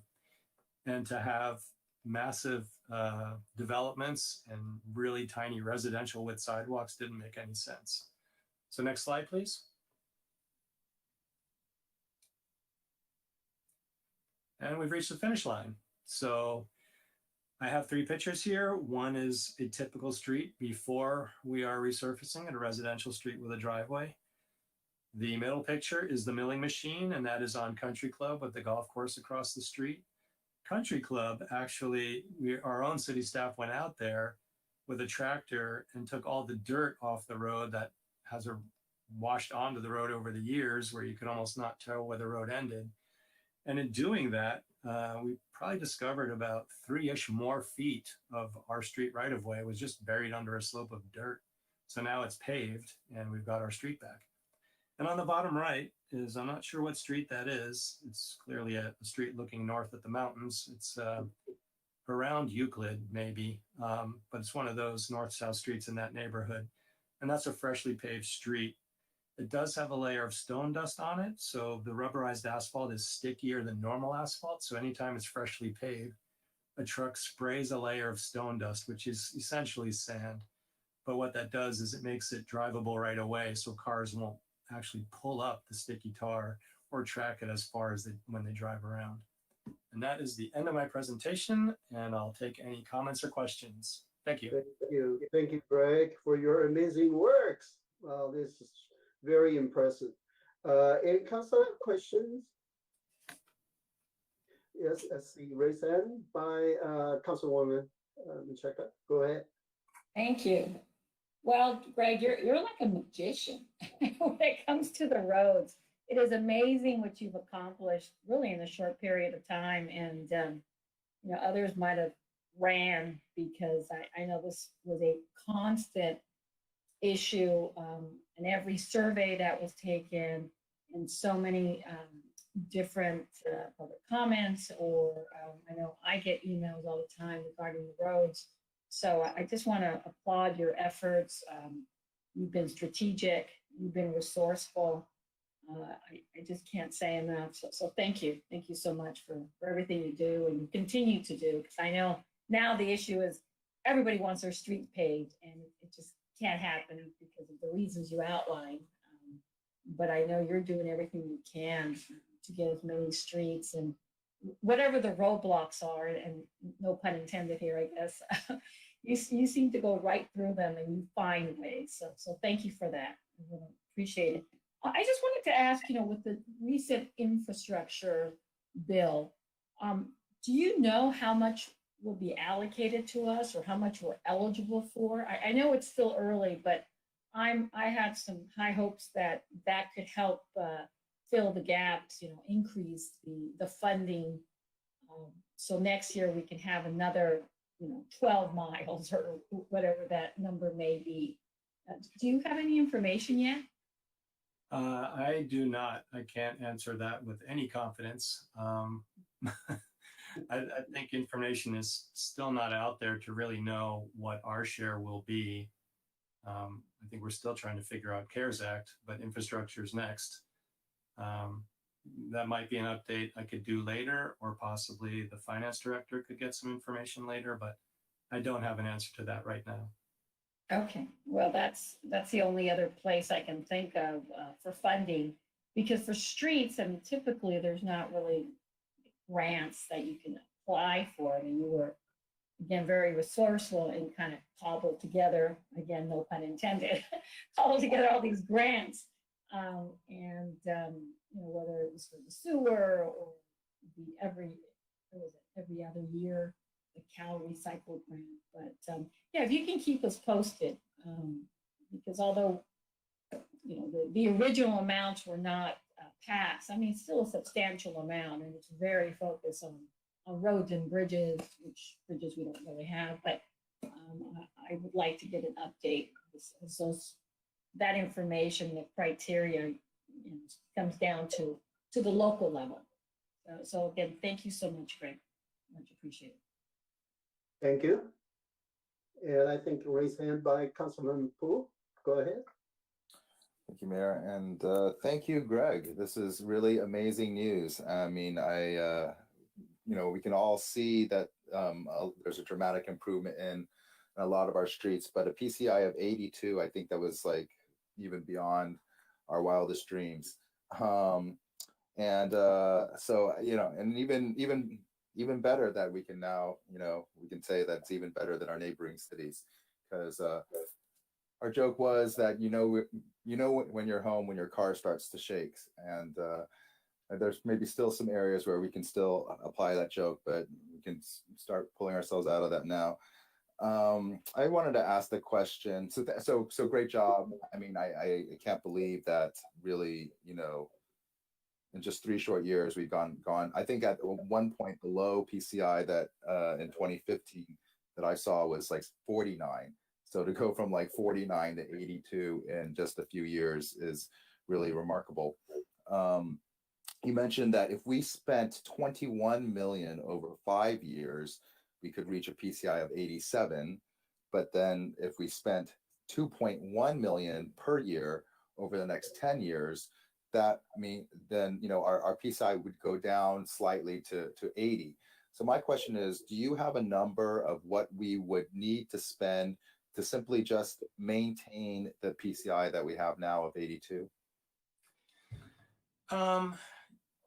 Yeah, I mean, by their software, a ballpark of 2.2, 2.3 million. I would argue that we don't want to stay at 82. If you look at our streets, we still have a lot of really bad ones to address. There's still more streets below 20. If we address them, one of the reasons we jumped so high is because we addressed streets below 20. So we took their score that was like a 10 and now it's 100. So if we did that on a bunch of streets, it really boosts us. When we did the ARAM treatments on the medium streets, we didn't get as big a jump because it was already a decent score, not great, but it was a medium street to a good street. Now we went from the worst to the best, and it helped a lot. I would say, for your question, 2.2, 2.3 million a year would keep us at 82, but I want to do better than that, and I think we will. I'll also add that when the county first put our whole project in, we scored an 83, and when we informed them that the water company needs to remove Girona, that bumped us down a whole point, just removing Girona. And one last thing, I do get a lot of attention tonight for doing this, but it really is the staff you have in Public Works to be able to pull off all these projects, all the work ahead of the contractor, the design, inspection, construction management. That's all in-house talent. That's not me. They really deserve the credit. So. Yeah, please thank all of the staff, the engineering staff, the field staff, for the council and the community. It really is a dramatic improvement. But I guess you would say then, in order to make some steady improvement, we need to fund this, fund street rehabilitation maybe at 2.5 million per year or slightly more. I'm trying to develop a goal because I've long advocated for us to basically create a sinking fund where we have a minimum target funding for our street rehabilitation, so that we manage other capital expenditures in this manner. For example, our fleets, our vehicle fleet, and that way we won't 30, 40, 50 years from now, when none of us are on the council or on the staff, hopefully anymore, then we won't let the streets go back to the condition and the situation that we found ourselves in, not less than 5 years ago. So I'm hoping that we can get a target number like that, where we can continue to make that kind of improvement that you're talking about, and fund our infrastructure essentially, at an appropriate level each year.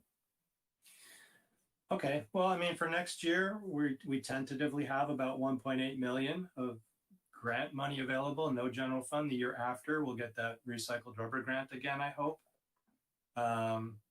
So we're making progress. It could use a bit more money. We average about 2.1 over the last several years, and that's not quite enough. But I do think our strategy is very sound. These residential streets we're addressing right now with a new 4-inch street over the old crumbling street shouldn't need any attention for a very long time. And that's, well, with Las Tunas, it was 10.6 miles about. It's an awful lot we got done. The streets we did, correcting the medium streets to slow them, they're not great streets. They're medium streets with a new shiny layer on top. If you drive them, the treatments we put on don't change the road profile. If they were a bit bumpy or wavy, they still are. They look new, and the cracks are sealed, and they're going to degrade a lot slower, but they also could use new streets eventually. We bought ourselves time. We're going to have to hit them up eventually. But I think we have a very sound process in place, and in the game of catch up, we're catching up pretty quickly, even faster than I think we realized we would. Okay, great. I guess let's see if we can't reach that target level next year and thereafter, so that we don't start giving up on the gains that we've made.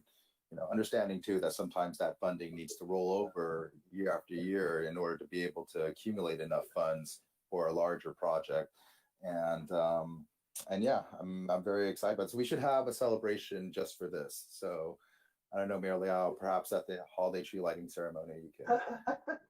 No, I'll take. You can make an announcement for this. This is our Christmas. It's because yes. I totally agree.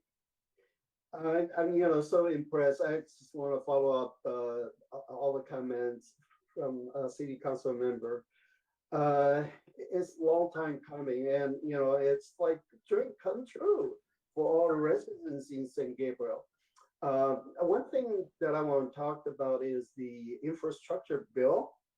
There will be $110 billion for roads, bridges, and highways. So we don't know the detail, how much will be funded to state and then to our local, if it's based on per capita or based on competitive grants. But one thing that I try to learn from our neighboring city, when they build this Rosewood Boulevard, we hired the same consultant, but they did it for Campbell City, but they didn't do it for San Gabriel. So they pulled 20 different grants, altogether $24 million to fix that Rosemead Boulevard. But based on complete street concept, and a lot of feedback, some pro, some don't like it, and so I think one thing maybe we can do, I don't know, for Valley Boulevard, if we want to do that kind of a complete street, it might affect some of the businesses, along the, Valley Boulevard, the corridor. So, and, I'll because my next job is still on the League of California City Transportation Policy Committee. So I'll find out right away how we can apply, or how this $110 billion, how it's going to allocate it to our city. So this is one thing I'll work on. Another thing, I've been talking about this for maybe 5-6 years already, because based on our streets, we can issue a tax exempt. It's called revenue respect bond, and use our streets as collateral, or as leased properties. And then right now I have a number for 20 years. The interest rate is 2.43, and we can borrow $20 million, and the annual payment is 1.3 million annually. So like you mentioned, if we spend 21 million for the next 5 years, we can bring up our PCI to 7. Wouldn't that be great? It's something that we want to do. But of course, we gotta get more funding. But fortunately, I think there are opportunities that we can do it. It's just that if really, if we are really going to take that route and issue, it's called a revenue leaseback bond, and take advantage of a low interest rate. But that's one thing. Another thing is, because I keep talking about the Broadway, the Warner Grove, it's a terrible area for the city of San Gabriel and also county. So I'm so happy that the county is really taking kind of taking care of this area now. So we really want to work with the county, and especially we don't have to pay upfront or anything, and share a small portion of the cost. So that's something that I think we should focus on. So congratulations. This is great. I would I don't know what to say. We should talk to Mark and say, hey, how are we going to celebrate the Christmas? Just like, well, our PCI is 82. That is worth to call this celebration for all the city's residents in St. Gabriel, and actually the business. One thing I have to testify, when we have that broken streets on Del Mar, people look at the houses on Del Mar Avenue. Oh my God, this is third world country. It's looked horrible. After the streets paved, I think, the whole view is different. And I believe the real estate prices have gone up at least 20%. So, it does make big impacts if we fix up our streets. So congratulations and thank you. Thank you. We're very grateful. Any other council wants to make comments? Yeah, Mayor Liao. Yeah, Vice Mayor, go ahead. Yeah, okay, yeah, and same to the other council members. Really thanks the Greg and the Mark to make this street happen. Yeah, I say I got a lot of the community member phone call regarding the paving. They are really happy. Even they tell me that more than 25 years they are living there, street no paving until right now. They are on the same street. It's not just one community member call me, and several community members call me. They express their exciting. It's happy to see that. Okay, yeah. So also for them, they say, hey, I can see my tax money to really do something for us too, right? So the street, the paving, I think they can see it. So where the tax money, right? So yeah, I really thanks the staff to do the good job for our city and increase the PCI to from the 3 years ago. It's 59 right now, 82. Wow, that's amazing. And yeah, thanks to continue this good job. And I just two questions. One question is I think the council member who already mentioned that if we use if our budget it's 2.1 million, it's continue 10 years. But if we double that, we can increase our PCI to 82, 87. So the question asking that the market and Greg, so is it possible our budget can affordable every year the $4 million for this strategy? I think, Vice Mayor Ding, that's a great question. We still have a couple of years left in being fiscally prudent to backfill our fund balance. We've done amazing in that as well as we have with our streets. Mm-hmm. I think once we are backfilled and the COVID recovery is complete and our restaurants and stores are returning sales tax like they were several years ago, we'll be in a better position. But for the next year or so, we will still have to keep it at that lower level. Okay, so next year, based on the presentation, the next year just 1.5 million, right? It's 1.5 million in our normal grants, and we're hoping to utilize another 300,000 from CDBG. So it's really about 1.8 million Okay. at the moment. But it's still not enough for your expecting like 2.1, right? Even still No. less than. No, it's not. I will always tell you I want more. Yeah, I hope with the Mark you can do the like budget because I think the first of all last year we got the West Management Company Anson like have the 350,000 annually the return to the city. We also the point out that because the this money is really also the can portion to use for our street paving because the whole also the cost problem for the street, right?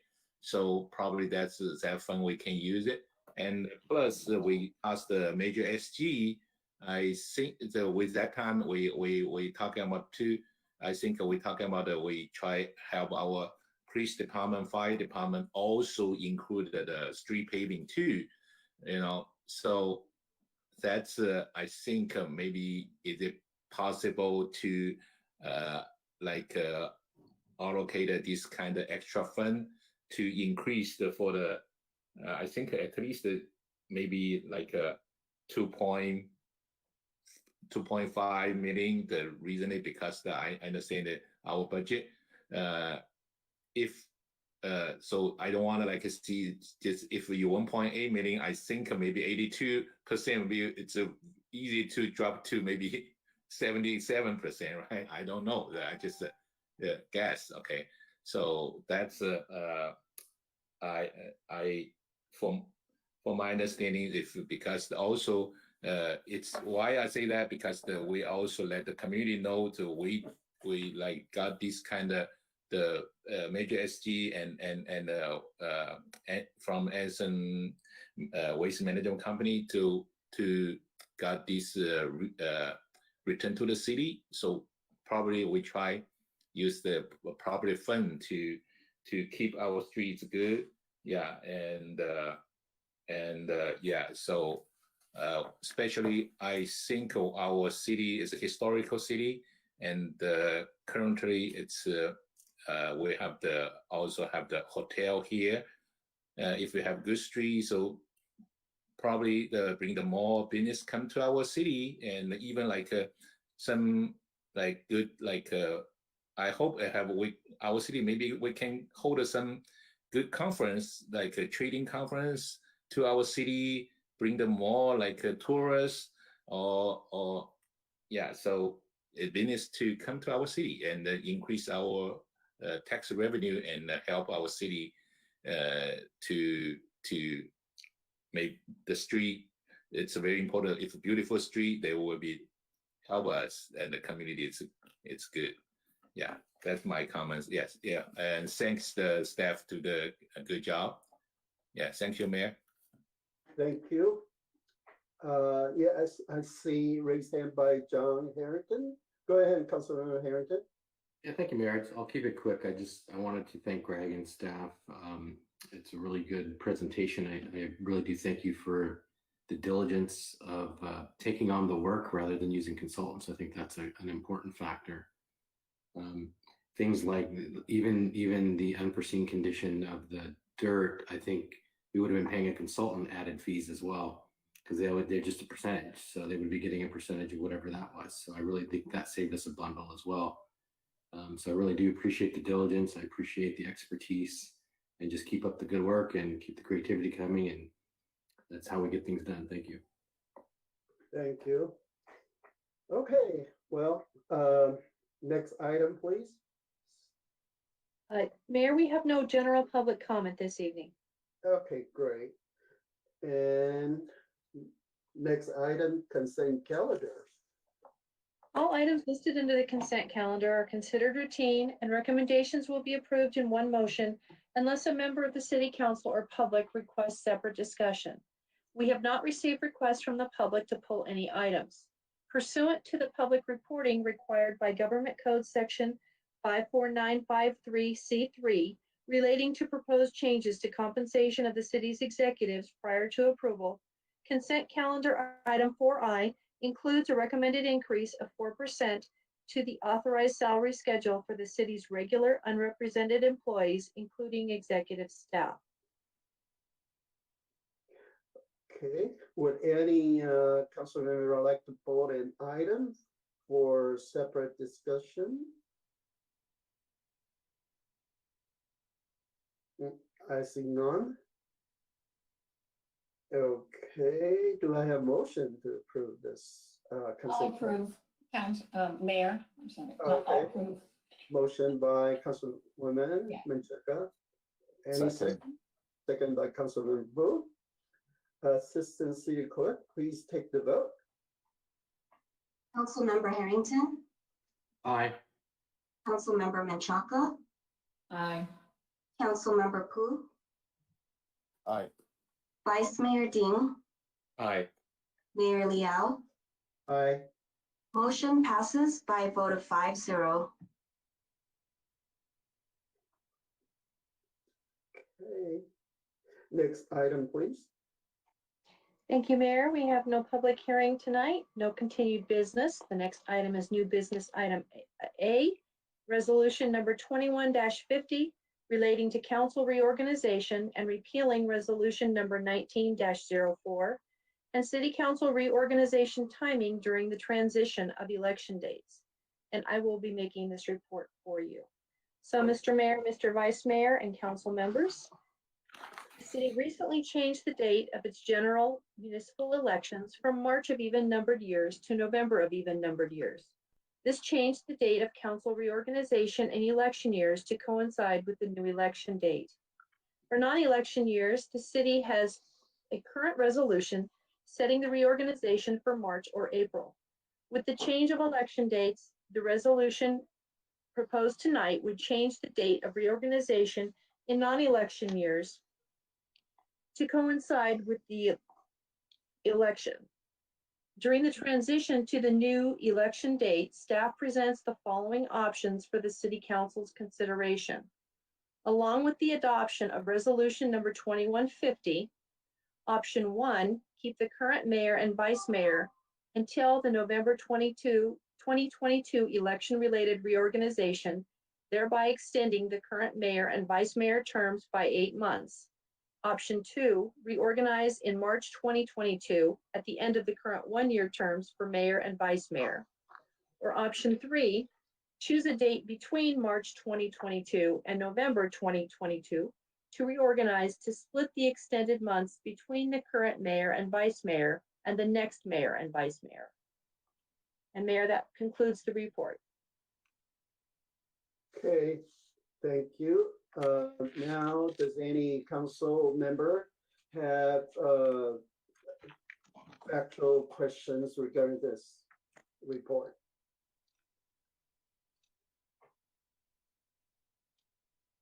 If not, then we'll just go to, well, is there public comments regarding this? No public comment for this item, Mayor. Okay.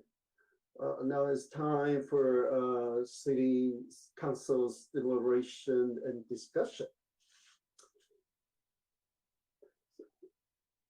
Yes, I see raised hand by Councilwoman Menchaca.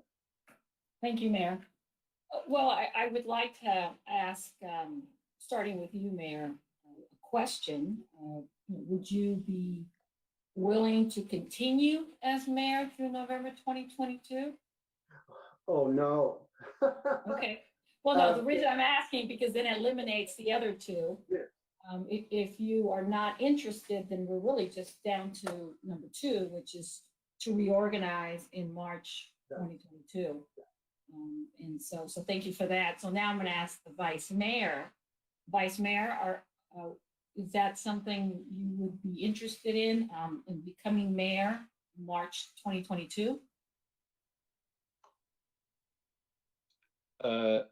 You mean the second option? Yeah, the second option.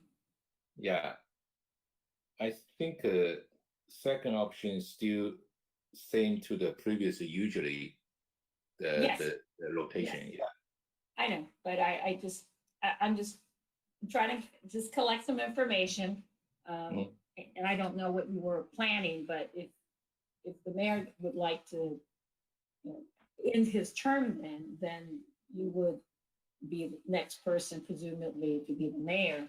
And so I just wanted to know, is that something you could take on as early as March 2022?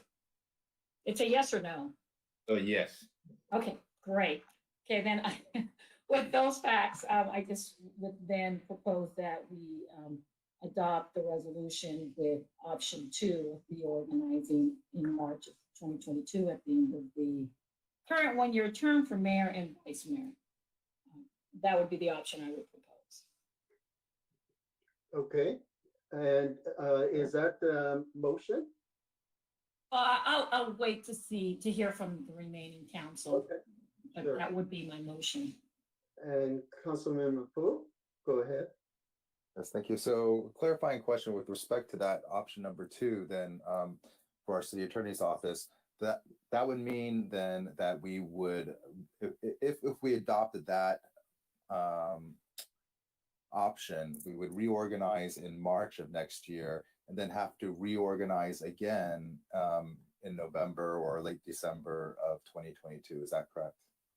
That is correct. Yeah. Okay. Well, and then in line with Councilwoman Menchaca's questions, then Mayor Liao, would you be willing to continue to serve as mayor for an additional 4 months? No. Let me tell you why. Okay. Because right now, everything kind of back to normal. Last weekend I had 5-6 events and we're running around like crazy. And especially come to the month of February. In the previous year, I always have more than 40 events at the end of February. So it's like, weekends, 5-6 events at the same time. I'll be worn out, after, all these Lunar New Year celebration. So, by March, I need to take a break. So I cannot continue to work like that. And since not just the community events, I'm more involved. I'm on the League of California Cities, Transportation, Broadband, Water Board, Library Board, just too many. And I kind of spread myself too thin, and I cannot work continuously like this way. A lot of people think, oh, you're going to be burned out in 2 years, but actually I have survived after 8 years. I'm still okay. But I just have to be honest. For me to continue to work as mayor, I am an honor. I honestly enjoy doing my job as the mayor. I have no problem. But it's just that physically, I have to be careful. So I did my term, and I'm going to do it again till next March. And then I think Vice Mayor Dean is very capable, and he's smart, and he can carry on, wonderful work for our city. And so I think we'll be okay. If we did transition in March. I just want, Vice Mayor Ding then to also be aware this will result in a very much shortened term as mayor for you, only from March till November. So one consequence then of adopting that option 2 is, and then it's necessary because it's established by California law, in the government code, that we must do the reorganization after an election, within a certain amount of time after an election. So, Vice Mayor Ding, I just want you to, could you weigh in on that? And is that, I know you're a humble person and wouldn't necessarily, have a problem with it, but it does mean it would be a shortened mayorship. Okay. Yeah. First of all, because I got elected, definitely if we're on the time is really want me serve for community for the mayor. I know that the Mayor Liao is doing a good job. I'm learning a lot from the Mayor Liao too. And but I think based on I think the current rotation, I think maybe still keep our previous one, the 1 year on March. And I also respect after November election, probably let the new council member to make a decision for the future mayor or vice mayor. Yeah, that's my thought, Yeah. If I'm short term, it's fine too. Yeah. Okay. Well, and if that's what the two of you are fine with, then I would have proposed splitting the time between the two of you, but okay. I mean, I will support option 2. Mark. I'm very sorry to interrupt, Councilman Pu, but I just want to make sure we all have the correct information. And Keith, please correct me if I'm wrong, but we have to hold the reorganization in November. But if the council, whoever it was at that time, decided to keep the then current mayor or vice mayor for another year, it could be actually more than a year term. So it doesn't necessarily mean you would have to have that shortened term. That's correct. It's you sit at the pleasure of the council, so you guys can adjust it at any point. And then for clarification or just, our information, Keith, since 2023 would not be an election year, could we reorganize again in March of 2023? I believe you could reorganize every month if you wanted to. So yeah. Okay. Well, we can cross those bridges then, I suppose. But normally it would mean, rotation and the end of a mayor's term. But if this is like the preference of our current mayor and vice mayor, I'll support option 2. Okay, thank you. So do we have to vote on that, Keith? Oh, we do? Okay. Yes, you have to pick yes. Well, let me think. So yes, if you're currently your rules currently would have well, let me think for a second. No, you don't, because Keith, I'm going to interrupt you because we have to adopt a resolution that rescinds our old resolution. Oh, that's right. Yeah, okay.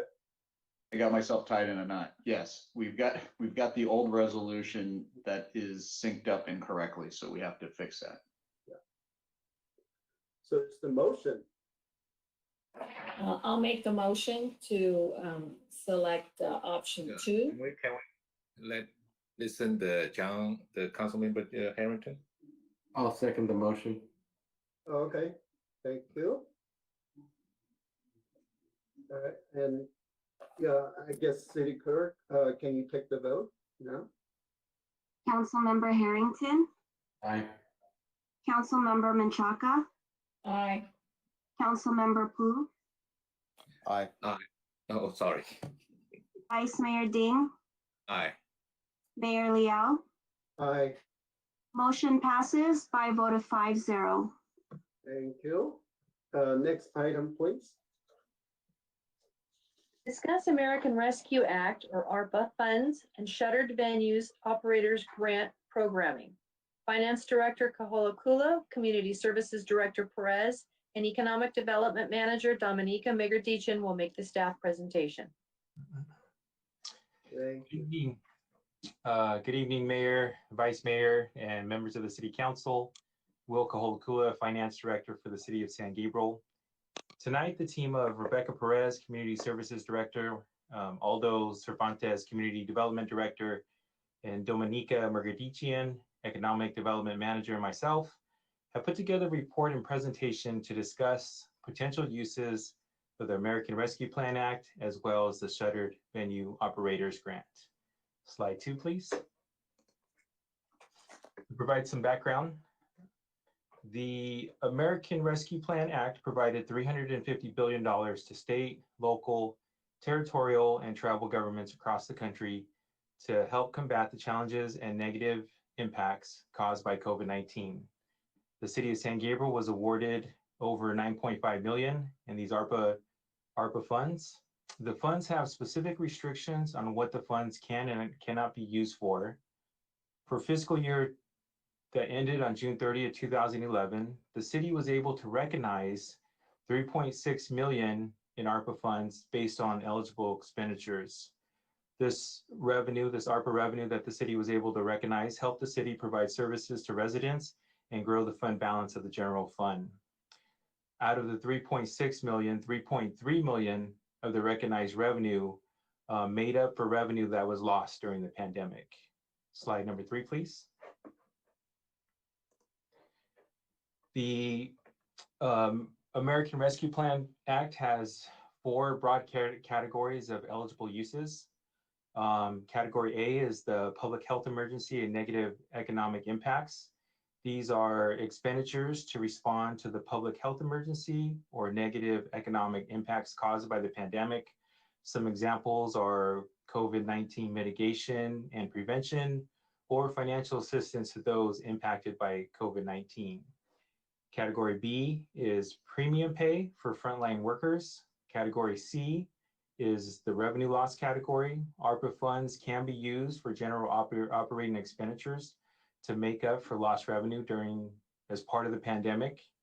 And category D is investments in infrastructure, specifically water, sewer, and broadband. Timeline to use the funds: cities have until December 31st, 2024 to obligate the funds, that is, enter into a contract, and to December 31st, 2026 to expend the funds.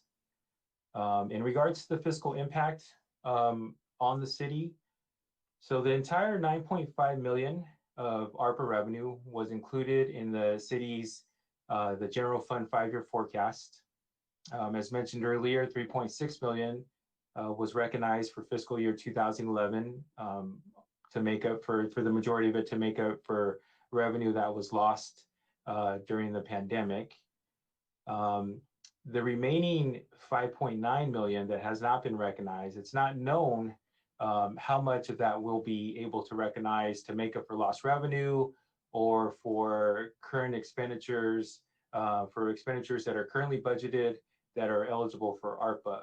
And considering the city's growing revenues, the ability to recognize the full 5.9 million to make up for lost revenue may not be likely, but the calculation for the second year of revenue loss will be completed in late January 2022, and we'll have a better idea if the city has more lost revenue as a result of the pandemic.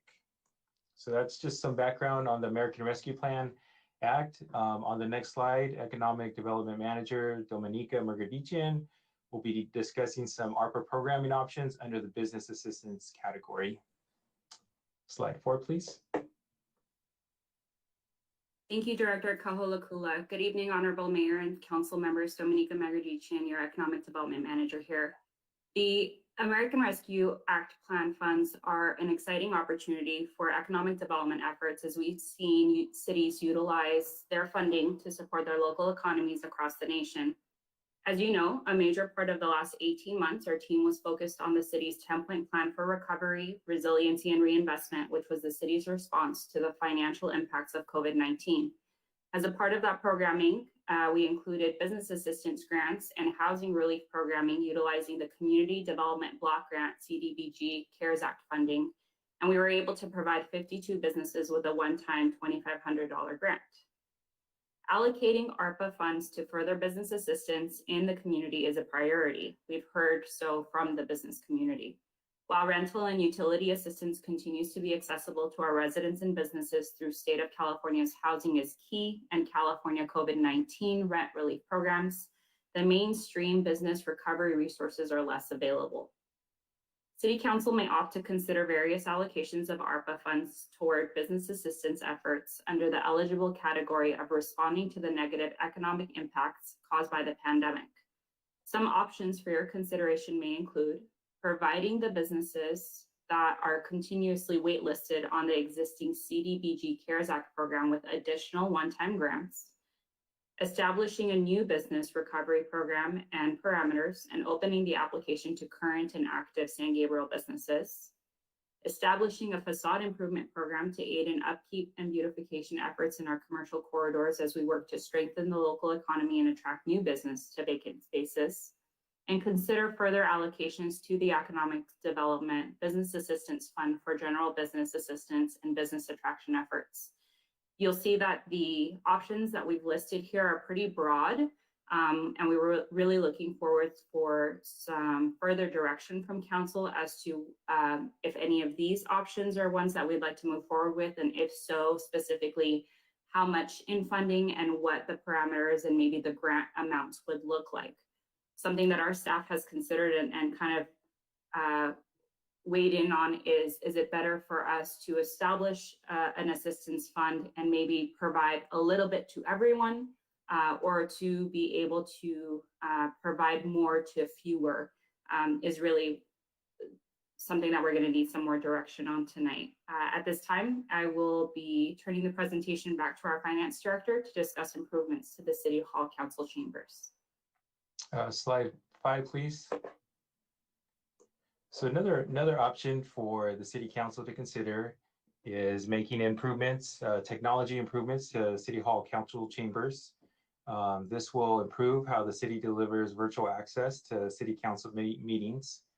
The rough estimate for new cameras, presentation equipment, and labor is between $40,000 and $50,000. This expenditure would fall under the ARPA eligible category of a response to the public health emergency, as the new equipment will improve remote attendance and further public participation. On the next slide, Community Services Director Rebecca Perez will further discussion on ARPA programs as well as the Shuttered Venue Operators Grant Program. Thank you, Director Koholakula. Good evening, Council and Mayor and Council members. Another program that is eligible for ARPA funds is the Senior Meal Program. The City Council has heard about this program previously and has allocated CARES Act funds toward this program. The program currently feeds 170 seniors weekly. Based on information that we have from the Area Agency on Aging and our provider YWCA, we believe that it may be January before congregate meals return. Estimated costs to fund the staffing for this program through the end of the year are $20,640. Though the personnel costs are allocated, staff is asking council to confirm the use of ARPA funds for this purpose. Next slide, please.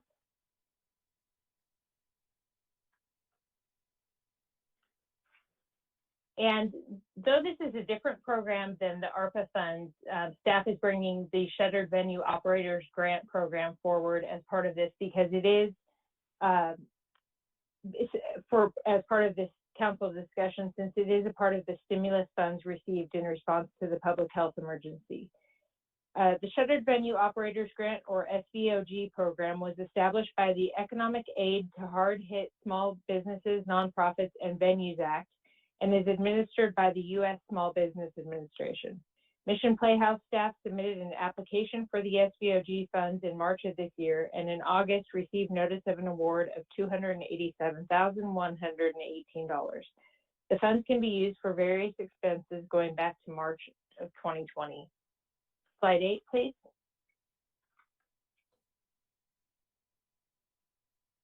Staff recommends the following uses for the funds. Rehabilitation, which would include Playhouse and building staff, are working to analyze the feasibility of rehabilitating the rehearsal hall to a black box theater, which would create a new programmable space and additional revenue for the Playhouse. If feasible, approximately $140,000 in SVOG funds would be requested for this use. Personnel costs, approximately $120,000 are requested to be used to pay personnel costs to offset the general fund impacts. Assuming the Playhouse meets budget projections for this year, these funds could be set aside as a surplus. And for the remaining funds, staff is recommending a production in 2022. This would help bring people to the theater and would create additional revenue for the Playhouse. Staff invites council discussion about these recommendations this evening. And now I'd like to turn it back to Director Koholakula to summarize the report. Thank you, Director Perez. So to summarize the presentation, the city was allocated $9.5 million in American Rescue Plan Act funds. $3.6 million of the American Rescue Plan Act funds was recognized in fiscal year 2021, which helped pay for services, make up for lost revenue, and build general fund reserves. The remaining $5.9 million has been included in the latest general fund 5-year forecast. However, the entire amount may not be available to make up for lost revenue or pay for currently forecasted expenditures. Additional ARPA programming options have been presented. And then in regards to the Shuttered Venue Operators Grant, the U.S. Small Business Administration has awarded $287,000 to the city as part of the Shuttered Venue Operators Grant, and options to spend the grant money have been presented. Next slide, please.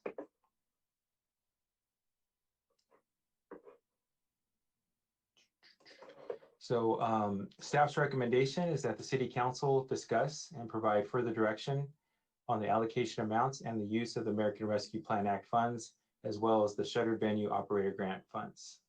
This concludes our presentation, and we can take any questions you may have. Thank you. Okay, thank you so much. Does any council member have factual question for staff to clarify this report? No. How about Chief City Clerk? Have we received any public comments regarding this item? Thank you, Mayor. Yes, we have one comment this evening. It comes to us from Chastity Jennings Nunez, MD, and reads as follows. Tonight, our City Council members are discussing the use of funds made possible through the American Rescue Plan Act of 2021. The ARPA is a federal bill passed by the Democratic members of the U.S. Senate and House of Representatives. It was signed into law by President Joe Biden on March 11, 2021, to provide economic relief in response to the COVID-19 pandemic. Not a single Republican member of the House or the Senate voted in favor of the bill that they all now want to promote as critical to the recovery of our country. I don't know why partisan politics, racist ideology, and the protection of the wealthy and privileged now dictates the response to human suffering, but it does. From the response to natural disasters, to the allocation of resources, to the protection of communities and individuals, we see daily examples of how our lives are controlled by a series of decisions that favor a very small minority of people who are remarkably similar. If you are still a proud Republican, it is hard to understand what you are proud of. But passing this crucial legislation is not something you can take credit for. I hope that our city will make decisions based on caring for our residents and the common humanity that chooses to care for the most vulnerable first, and not on the disgusting politics that is so much a part of the national landscape currently. Mr. Mayor, that concludes the comment. Okay, thank you. Now it's time for our City Council declaration and discussion. So who wants to go first?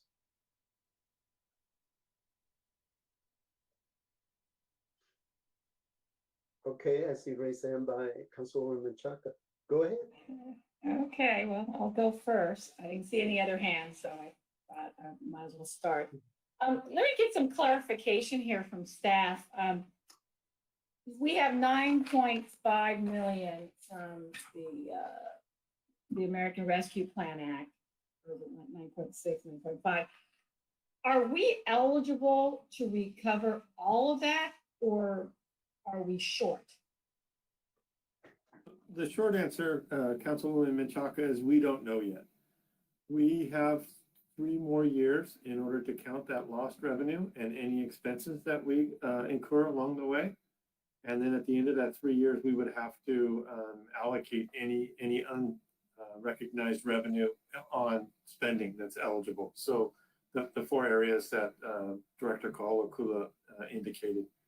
So what we're talking about tonight is if council wants to wait at least a year or 2 to find out how much revenue that we're going to be able to recognize. And actually, we will just have to wait until January to find out what this next year looks like. And then the following January to see what that next year looks like. But we think it's highly unlikely that we'll be able to recognize all 9.5 million. So rather than waiting that full 3 years, we're suggesting that council consider spending part of that now on stimulus of our businesses as was intended by the act, and then a couple of eligible expenses with infrastructure improvements to our city hall, council chambers, and then the meals program. Okay, okay. And if we don't spend it in those 4 years, we lose it. That's right. It stays in our balance until 2024, and anything that is not spent or encumbered by 2024 would be sent back to the U.S. Treasury. And doing our, trying to build up our cash reserves is not considered an eligible expense. That's true. And so we don't recognize all of that in our budget, even though that full amount was in our account. And next year in July, we'll get the remaining $4.5 million. We won't put that into, it'll be in our bank accounts, our cash accounts, but it won't be put into our fund balance as spendable money until we can actually bring that in as unrealized revenue. Okay, that's very helpful because I think it gets kind of lost in the presentation. So I just wanted to clarify because, you know, I think all of council, you know, our focus has always been, you know, build the general fund and try to recover, replace whatever expenses that is pulling from our general fund so we can continue to build our cash reserves. So with that, I was just going to, I'll just kick it off, but kind of reserve some comments maybe afterwards after hearing from my colleagues. But I wanted to say, I mean, some of them for me, I completely agree with. For example, the current programming, our senior meals program, I've seen that firsthand, how helpful that is. The need that is there continues, and I think it's going to continue even past January. So, you know, I agree with that. I agree with the improvements to City Hall chambers. That this was actually before COVID, but even more so now, you know, to continue with the engagement, to make it much more accessible. I do agree with the improvements that are being listed here. Regarding the Shuttered Venue Operators Grant, you know, again, you know, great suggestions. You know, I could not find my notes from the meeting. We had a meeting with the mayor last year where we just dedicated to brainstorming with the Playhouse, you know, what can we do? And so I'm hoping Rebecca and her team have gone through that list. But what came from that list too was a focus group. And we had, I think, a couple meetings where the mayor and I, we were the council member representatives. But there was a lot of good ideas there. And you know, what I would just recommend is maybe sharing some of this with that focus group, either reconvening a meeting or some outreach via an email. But that was a group that had an expertise, and it was very, very helpful. I mean, we have a resident that is part of the Geffen Theater, and you know, him and his wife are just great resources, and they've always offered to provide whether guidance or you know, just information, you know, what they're doing with I think they're both involved with 2 different theaters. So I would just recommend that we do that to get some more ideas. But and whatever we can, whatever eligible expenses there are with the Mission Playhouse, if it goes above and beyond what's been outlined here, because we know it's been a real, it's encroached onto our general fund tremendously. So this might be an opportunity here to stay and get away from that trend that we've had well, for decades now, actually. Let's see, so the one that I'm kind of, the big dollar amounts here really is under community development programming. And, you know, I completely support the 10-point plan. I think it could be more robust. You know, we were limited. It was just jump-started last year. So we learned so much from last year. I know the mayor and vice mayor, they were our liaisons, and they were tremendous assets and resources. They were able to really bring the business community together. So I would recommend maybe continuing on with that meeting with our mayor and vice mayor to get more information and see what the needs are there. But I would like the 10-point plan to continue, but being much more robust now that we've learned so much. We have a lot of hindsight here. But I guess the only question at this point I have is, how do we come up with, there's a range of 500,000 to $1 million. That's a large range. And so I wasn't sure, was that over the 4 years or is that the following year? And what are we looking at? It's a big number. It's a really big number.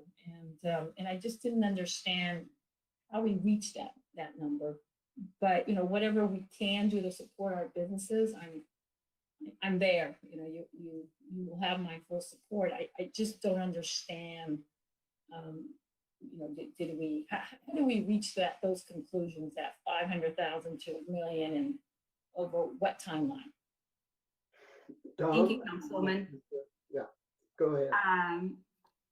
Just to give you a little bit of background, if you recall, the CARES Act funding was about 187,000, and a significant portion of that went to business assistance. But through that, with the $2,500 grants, we were only able to fund 52 businesses. And so we looked at this really as, depending on what else we want to try to accommodate with the ARPA funding, if we could throw all of our wishes before council, we would like, of course, additional funding. We kind of laid out a few different options and scenarios for your consideration, where out of the 459 applications that we received with that first program, only 52 were granted. So over 400 businesses are still waitlisted to receive funding. With $500,000, if we were to only stick with that existing waitlist and try to fund additional businesses through that, which would not include any new businesses or those that didn't apply at that point, 500,000 could, and assuming it's $2,500 grants again, because it's sticking with that same program, 500,000 would be able to fund 200 additional grants. If we look at $1 million, we're looking at funding all of the applicants for that program. And so that's kind of the range that we went with. Now, with that funding, if we want to carry that forward to a new program, set up some parameters, because one thing that we did learn with that CARES Act program was that the CDBG funding was very restrictive. The businesses were to prove that they provided services to the low mod income level residents of San Gabriel. And so we found that to be a big obstacle, a big barrier to entry. Even those that were waitlisted, some of them had trouble producing that kind of verification to be able to move forward. And because we get audited, we had to make sure that we met those requirements. So we do have the opportunity, if council would like to see it happen, is to create a new business recovery grant program. And again, sticking with that 500,000 to $1 million. The sky's the limit with us, but that's where I kind of alluded to in my presentation of, we really want to be intentional with this funding, right? Considering what rent costs are, the fact that there are staffing shortages, the fact that inflation is affecting everything, literally everything right now. A $2,500 grant could be cute in terms of, it's a drop in the bucket of how much assistance it's actually going to provide when our typical rents on Valley Boulevard are well over $9,000 a month.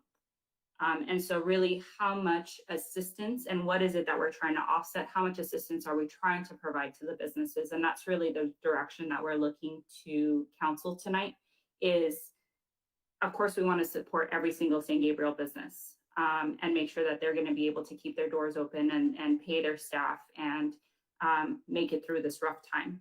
But we want to also be intentional with what we're doing and make sure that it is making a lasting impression in the business community. The two other options that were listed in this item for your consideration are more for toolboxes for our team to be able to utilize in terms of business attraction, business retention, beautification efforts, as we do have vacancies to also address. But we know keeping our businesses and our brick and mortars, those that have invested already, is definitely a priority. And while we're on this subject, I do want to mention that our fourth option that was in the item of considering allocating $5,000 funding to add to the seed money that the economic development team had set aside for the business assistance fund, we'd actually like to up that ask.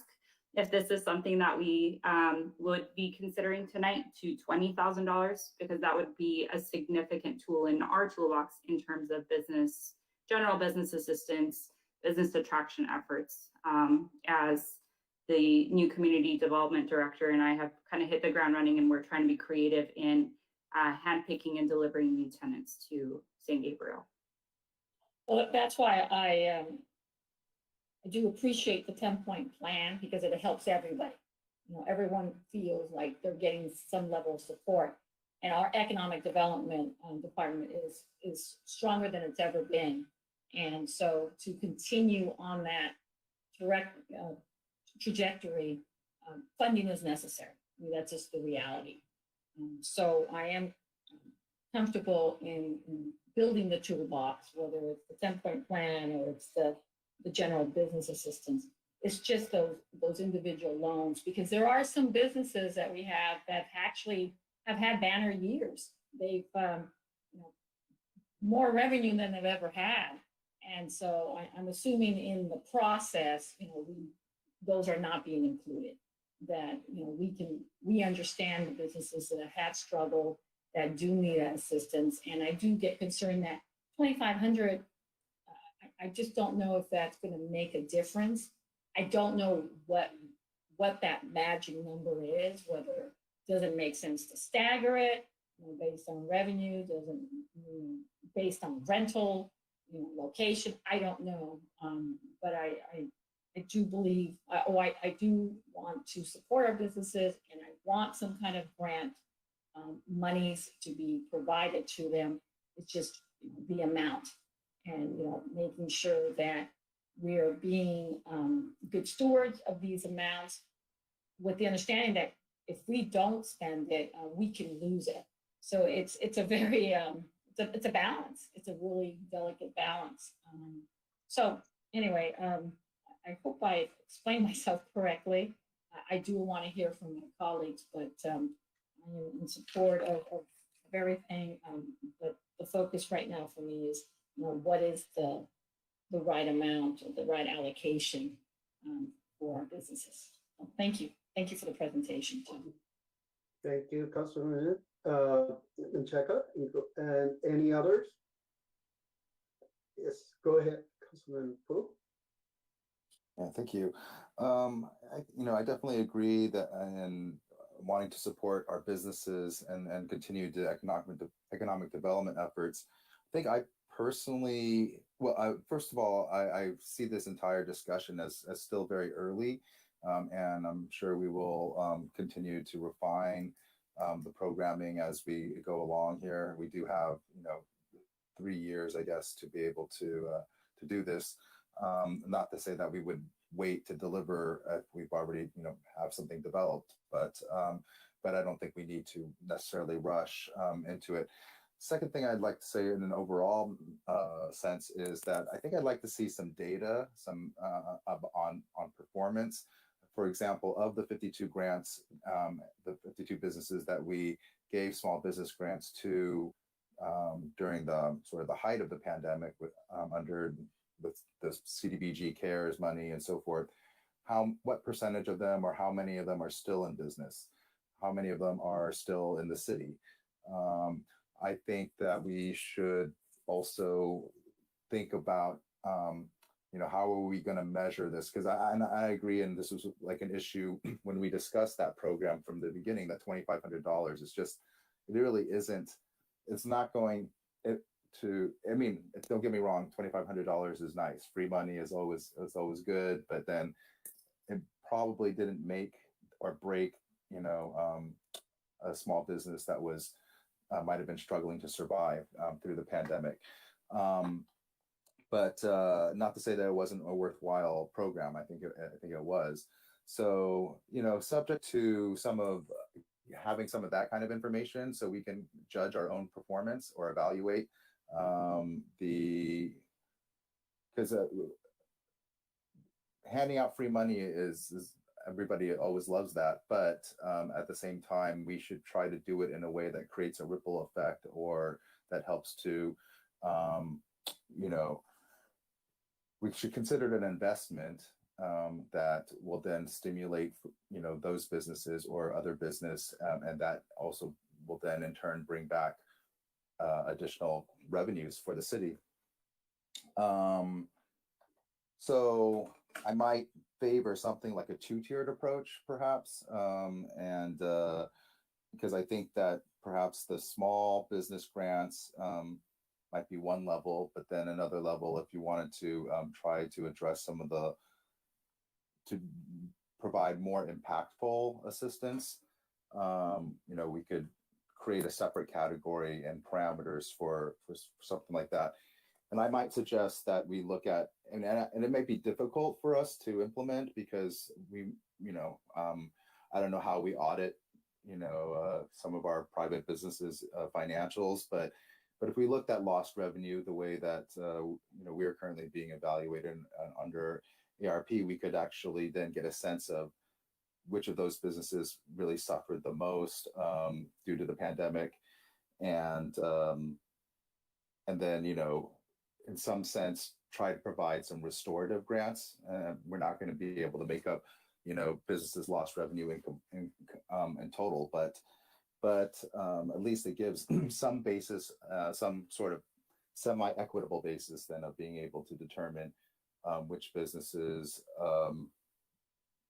perhaps suffered the most, and then sort of provide something that rewards their, resilience and tenacity and sticking it through, and sort of like tries to just sort of make up a little bit for some of what's happened over the last almost 2 years now. So that would be and then one thing I would add too is one of the bullet points here under this sort of reimagined business recovery grant program is prioritizing the hardest hit industries, i.e. personal care establishments, gyms, restaurants, bars, breweries, and retail.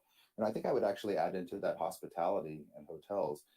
I don't know. I mean, obviously that continues to be a very hard hit industry, and it's only very slowly, I think, recovering. They're also facing the same kinds of labor shortages and rising labor costs that I think the country as a whole we're all going through.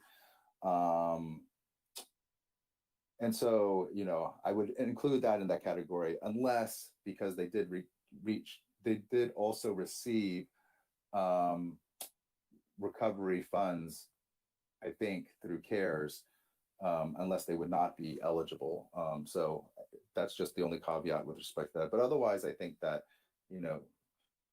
our hotels and even the smaller motels, might be one of those categories where, of some of the hardest hit industries. And then certainly I support like 20,000 of ARPA funds to maintain economic development business assistance. I would certainly support anything that we could do to really help recruit new businesses. But I would want to know exactly what you would propose to do in that regard. And I say this too with an eye towards the numerous projects that are coming online. And I think it's over 250,000 square feet of retail space coming online within the next 2 years. To the extent that the project developers or owners may need some assistance in helping fill some of that space, I mean, I would welcome the opportunity for us to be a partner in that, but I would want to know how you propose to actually provide that assistance and recruiting businesses. I mean, certainly this isn't, relocation grants or incentives, right? $20,000 would not be enough for something like that. But if you can come up with a strategic plan as to how we can actually recruit desirable businesses, ones that our community will appreciate to help, and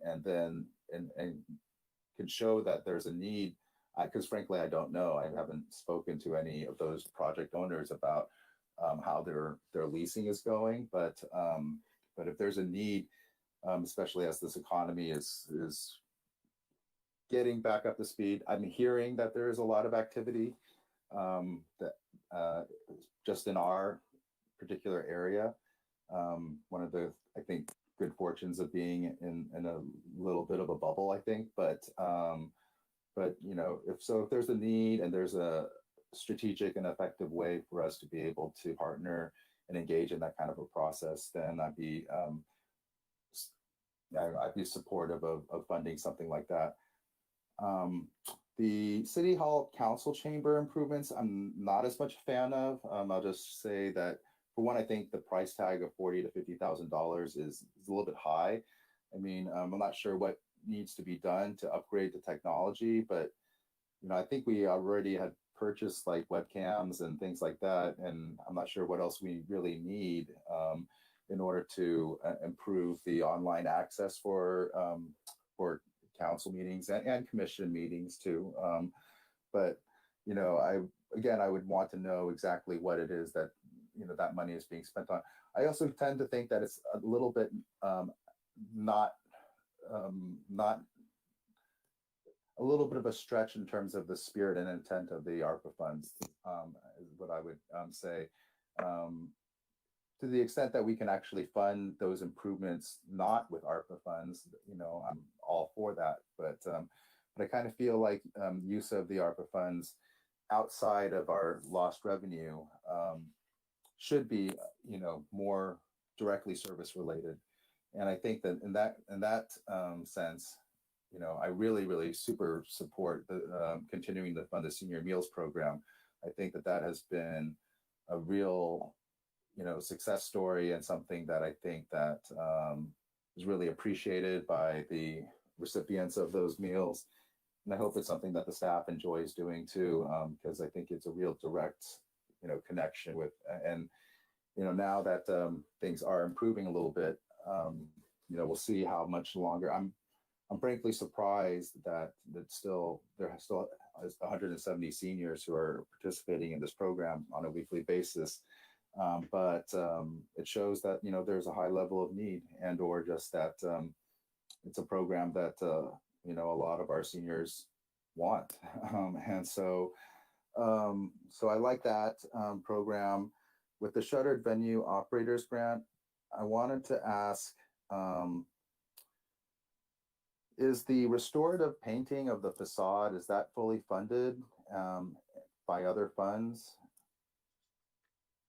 And what is the status of that? That is not, well, the painting is, the restorative painting is, there are some projects, however, that Evan Wilson, the artist that we've worked with, has evaluated and done a paint analysis on, and that is the windows. There are some door, some work to the doors that is needed to be done, and we don't actually have a cost estimate on that part of the project, because some of it is structural work that would need to be done. And so there are some of those costs that it should be rehearsal hall project that we were looking at not be feasible. That would be something that we would be coming back to council on to look at some of those items being included. The idea with the rehearsal hall, this was something that was included in the analysis that we had done with the consultant previously. This was an item that was included because it would create an additional programmable space, would be usable and rentable, if you will, as a small performance space for small dance companies. Community theater would allow us to program a community theater program out of that space. So it could provide a lot of uses. And so this was something that we were looking at because it's one of those eligible funds. If I can just, Councilmember Pu, if I can just take this opportunity as well. I realized that in the report, I did not clarify the time frame for use of the SVOG funds. They do differ from the ARPA funds. I know with the ARPA funds, we have several years to use those funds. The SBOG funds, we actually have a year, and if we are allowed the supplemental, which we are not yet confirmed on that, we would have 18 months to spend those funds. So we are actively looking at those projects, but we would appreciate direction from council tonight as there is a shorter time frame to use those. One other point of clarification on the senior meals. At this time, we are proposing that when we can go back to a congregate meal program, an in-person congregate meal program, which is a cost-neutral program for the city, we are proposing that we would go back to an in-person program.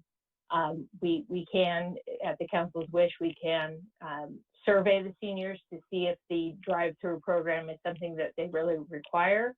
But we do believe that it would be a benefit for seniors to be able to be back in person, and it is a lot less staff intensive for us to have that congregate meal program, which is the in-person senior meal program.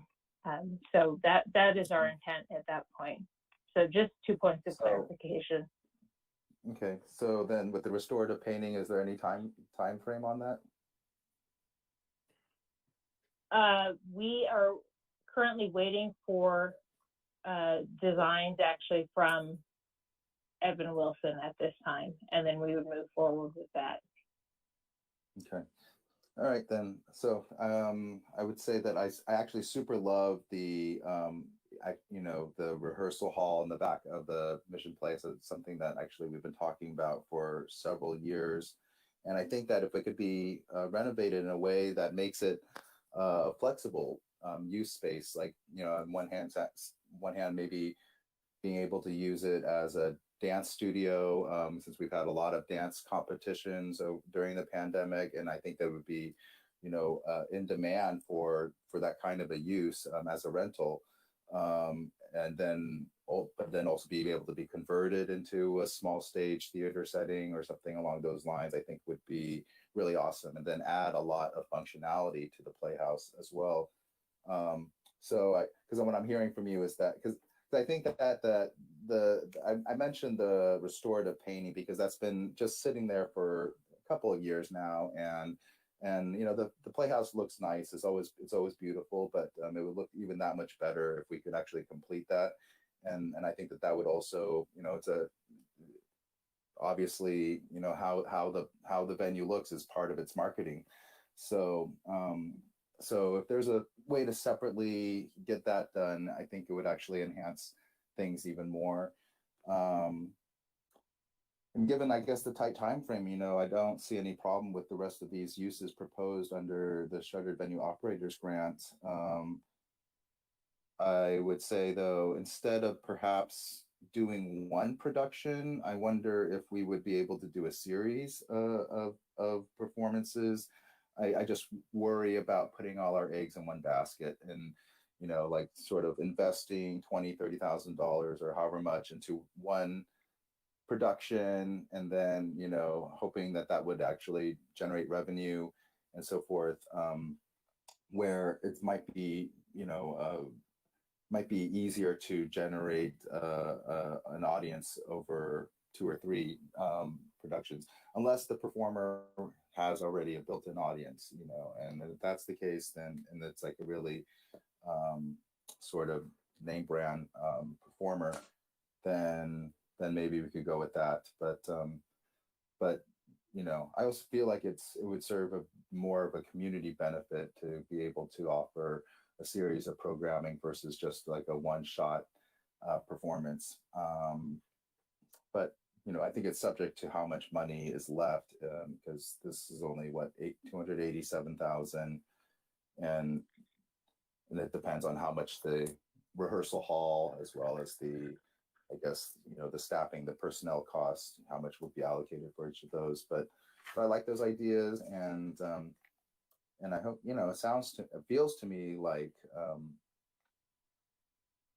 in some sense it feels to me like the Playhouse is coming out of the pandemic in a much better place than what we thought, and perhaps even better than when it went in, because as we went in, because it's given us an opportunity to sort of reevaluate its use, and then also try to pivot and find adaptive adaptive uses or reuses of the space. So, and I think, yeah, absolutely that back rehearsal hall could be just as popular, perhaps even, as the main hall, for more intimate and smaller settings, and then classes like dance classes or yoga studios, or you name it. I'm sure that, there are a lot of folks out there who would be interested in using that space who were done well and done nicely.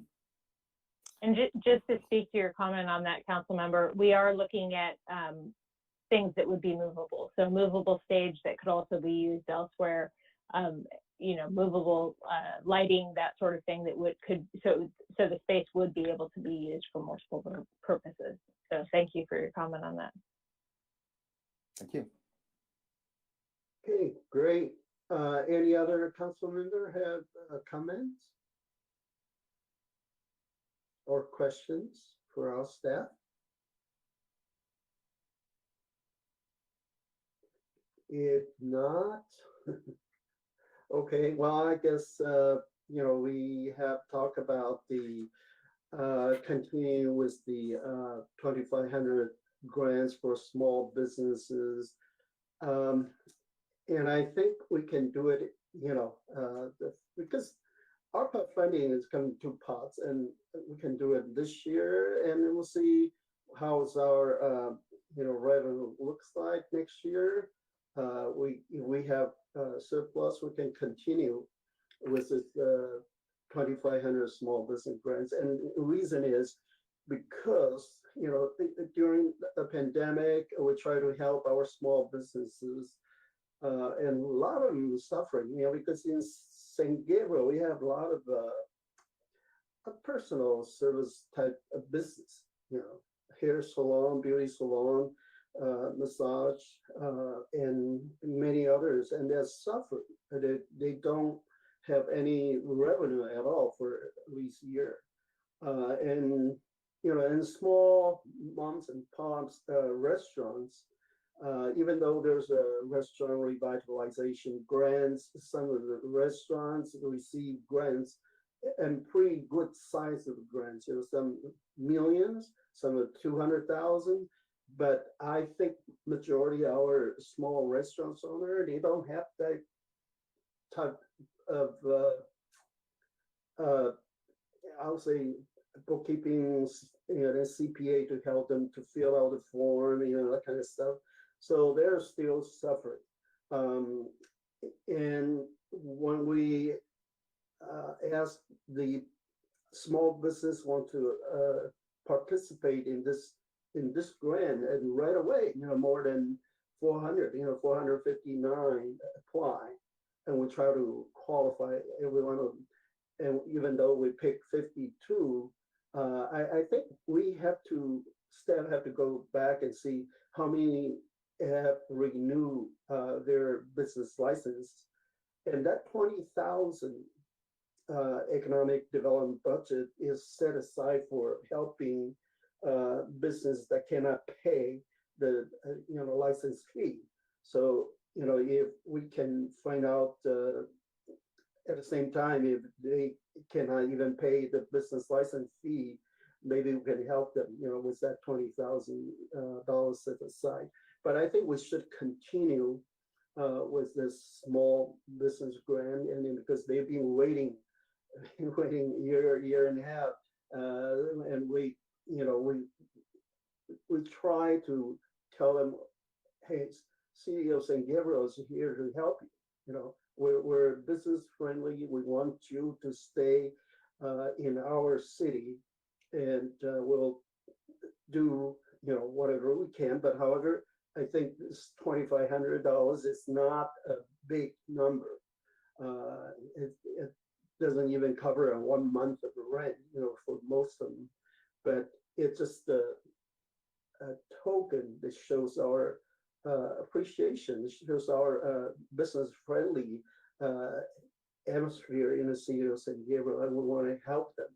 And we want to tell them we're all together, for this during the pandemic. And after this out of the pandemic. We want to help them to thrive and survive and continue to do better in the city of San Gabriel. So I think we can continue with this $2,500, even though we talk about big grants.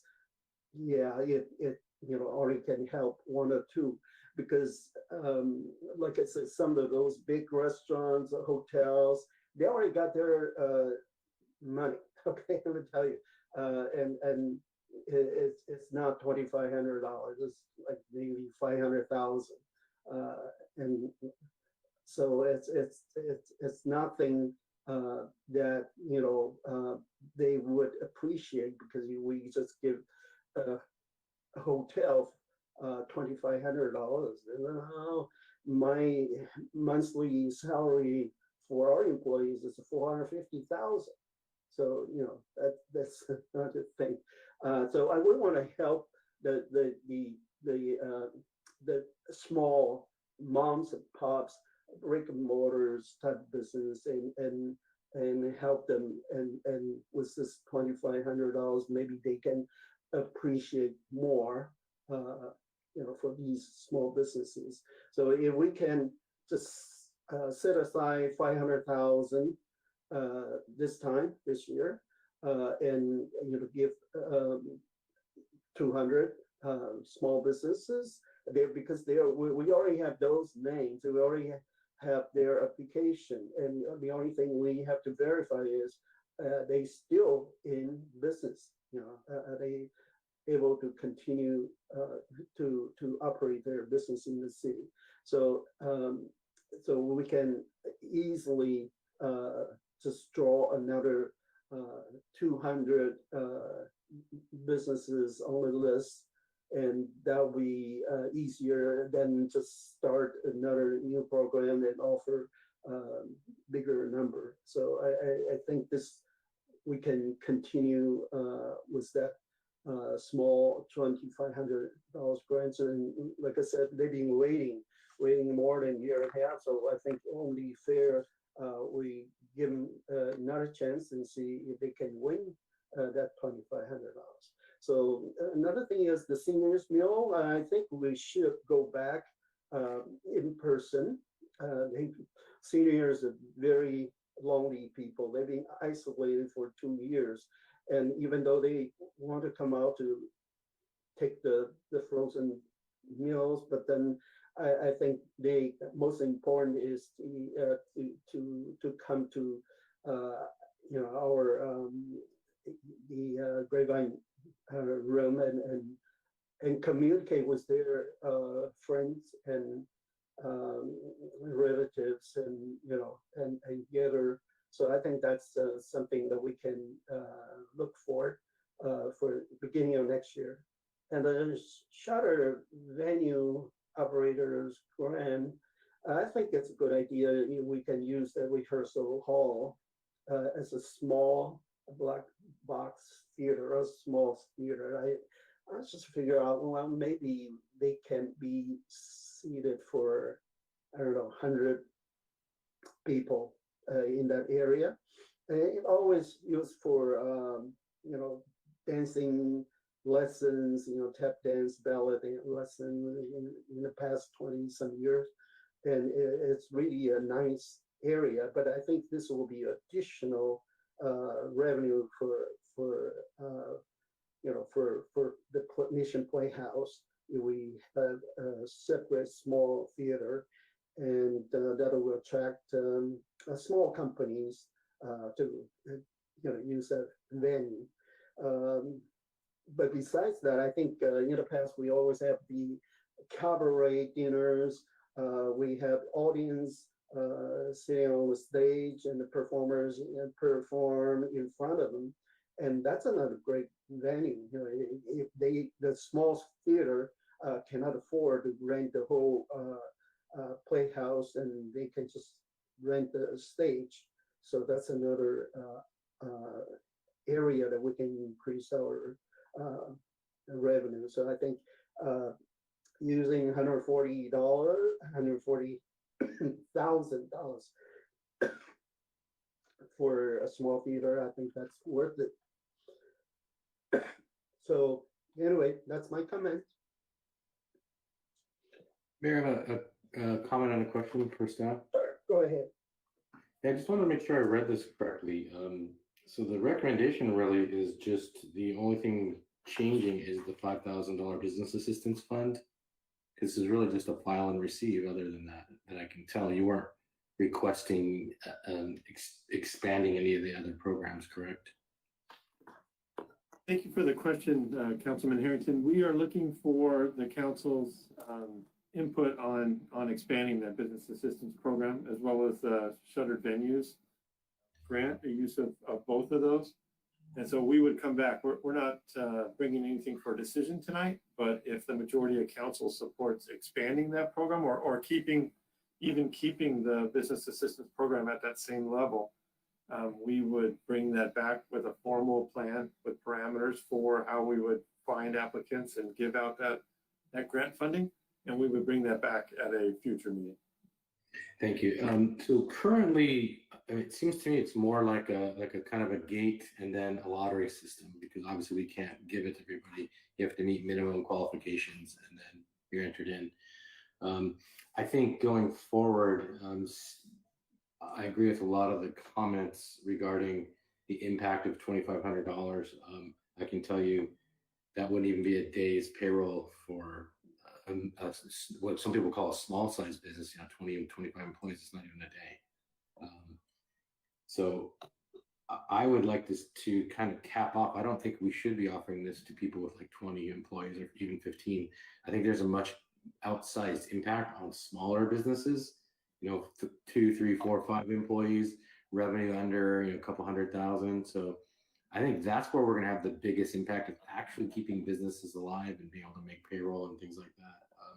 So I would like to see, number one, the gate, I'll call it, made a little smaller, so there's less of the bigger companies or even the small mid-sized companies competing, and then more. So I think that would reduce the pool. I mean, I know there's a lot of small businesses, like you said, service businesses that are really, it's not like a restaurant or fast food or so many people that can just kind of, oh, we can do delivery. Like I know like flower shops, delivery, that can't really do delivery based stuff. And they don't really have a way other than in store, unless they're an online based business. So like nail shops, you have like 3, 4, 5 employees, things like that. Your beauty shops. They do rely on it. You can't mail in your beauty supply, your beauty treatments, your haircut. So those type of things, I think that really those are outsized impacts to me.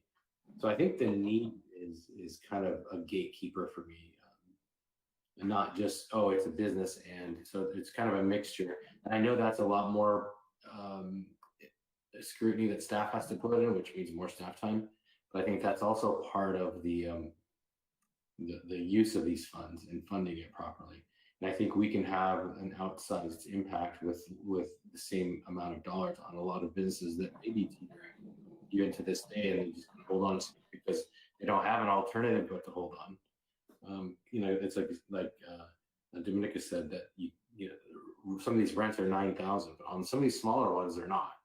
Some of these small little 350, 400 square foot storefronts. This may be a month's rent. This may get that through the next month. This may be a week's payroll or 2 weeks payroll. I really think the smaller businesses, to me, will feel the most off of this. So I would like to see the kind of the qualifications tightened up a bit, and then so there might be some reviewing finances for the past year. Like send us your profit and loss statement. Send us where your balance sheets and even your bank records show you have a dwindling savings that's going away. Those are the type of businesses that I think we can actually keep alive. So that's kind of where I'd like to go with that. So thank you. Thank you, Councilmember. Anyone else? Hi, Maria. Yes, go ahead, Vice Mayor Dean. Yeah. Thanks to the staff to have this good recommendation. Yeah, I also definitely support a small business grant program. Okay, so yeah, I think reason that the new program should be most focused on the small business, like a mom and pop shop. So they really need to help. So we need to have the question with the Dominica. So if we prioritize the money, so they still you use the previous application or just started the new application? Thank you, Vice Mayor. If you're asking for my recommendation, the wait list is stale. That application period closed, I want to say August or September of last year. But we do have a current and active wait list available to us. It sounds like there's a couple of council people who are interested in seeing a new program established with new parameters to come back. It sounds like there's a couple of council people that might be interested in funding those that are currently on the wait list in that existing program. Let me remind you that that existing CDBG program has a lot of high barriers to entry, has a lot of documentation and verification needs. And so even when we were going through to fund the 52 that we did fund, we had a number of businesses that became unresponsive, that were unable to meet those requirements, or in that period of time either closed or moved out of the city. So I'd be curious to see how many of the 400 plus that are currently waitlisted would actually be able to move forward at this time as well.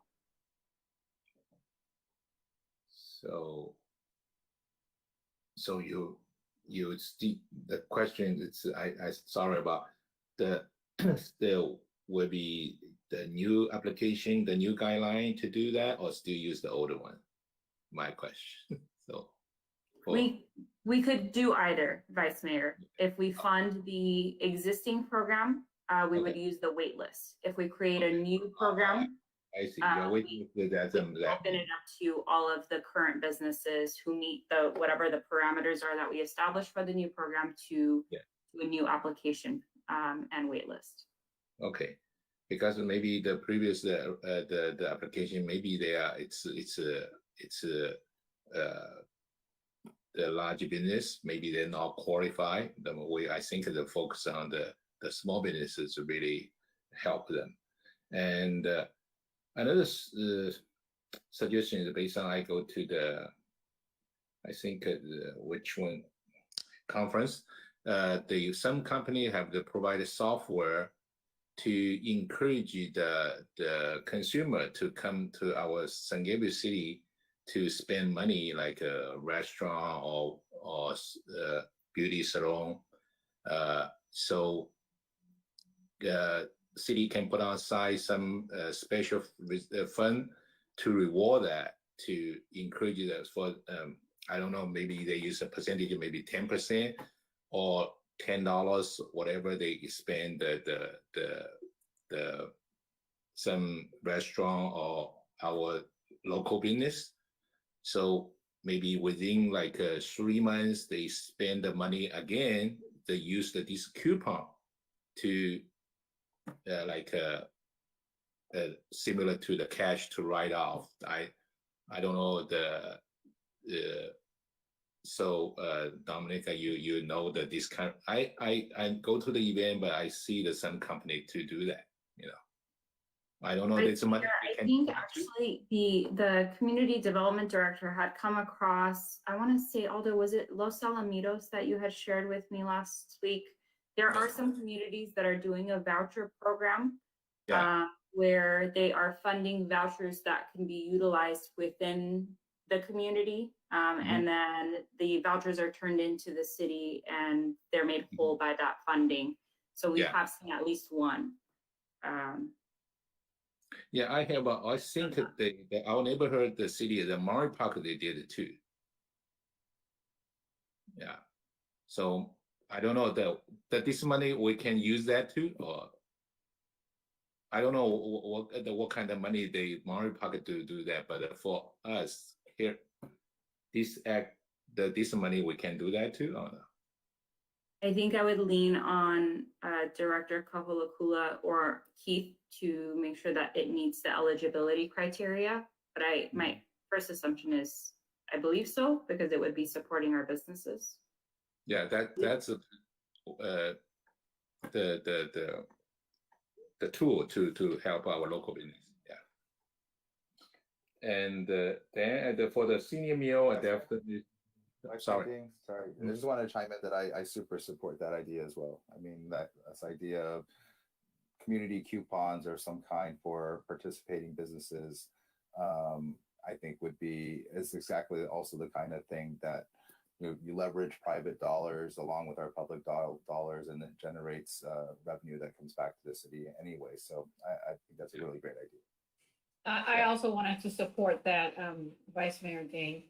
I think it was originally Councilmember Fu who brought up the idea, but fast forward, we're smarter now. We learned some lessons here.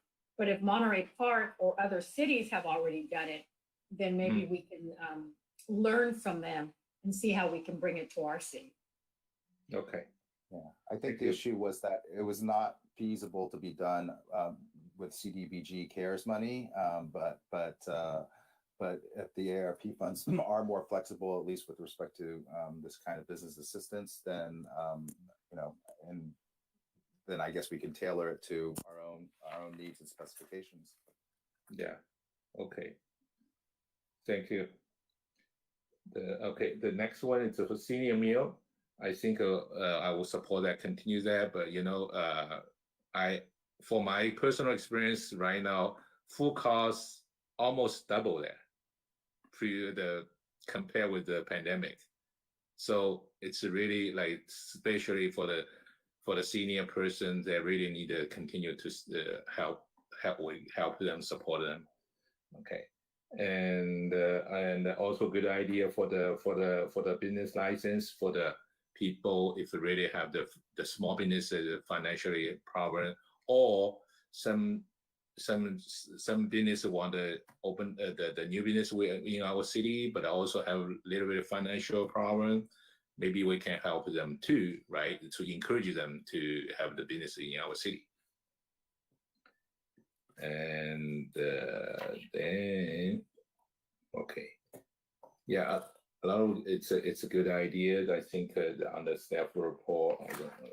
Okay, I supported to the improve a city hall council chamber. Maybe for the long run, for the pandemic, so we learning some. We have another tool. So sometimes it's really help the people they cannot physically attend our council chamber meeting. Maybe you can use the new technology to watch or listen to our council meeting too. So we can do the in person and plus the extra the virtual one too, if the fund can help to that. And shelter venue, the operation grant, yeah, definitely support the renovation for the rehearsal one. But another question I just bring it up. Okay, some community members always asking why city don't put on some money to paving the parking lot, because we have a beautiful the Mission Playhouse, but parking lot is so bad. I just bring the question. So is there any way we have any fund can use for just a little bit improve? I know that for the long run, probably we change the plan, but I don't know, maybe 5 years later or 10 years later. But recently, is there any way can improve the Mission Playhouse, the parking lot? That's a great question, Vice Mayor Ding. And we looked at that when we had the Shuttered Venues grant come through. Mm-hmm. That would take the majority of that whole allocation. The estimate that Director DeVink prepared, just a very rough estimate based on our paving costs for some of our streets, even without doing the full grinding, it would be over $200,000 to pave that parking lot. And so it would be something that would have to come out of the city's fund balance. And at this point, it just hasn't been a priority over street paving and some of the other projects. Mm-hmm. So is it reasonably short term? Is it possible we have this fund to regarding the 200,000, right? The budget. So it's the same pot of money that we would use to pave more streets or to to do all those other discretionary kinds of spending things that we're trying to do. So it's just a matter of prioritizing. When we go through the budget process, if we have money that we are looking to put into our fund balance, we can talk to council about those optional spending kinds of things. But in the past, even though the Mission Playhouse parking lot has been very necessary, it hasn't risen to the level of the top priority. Okay, because a lot of the community members asking me this question too, so that I will bring out. Okay, yeah.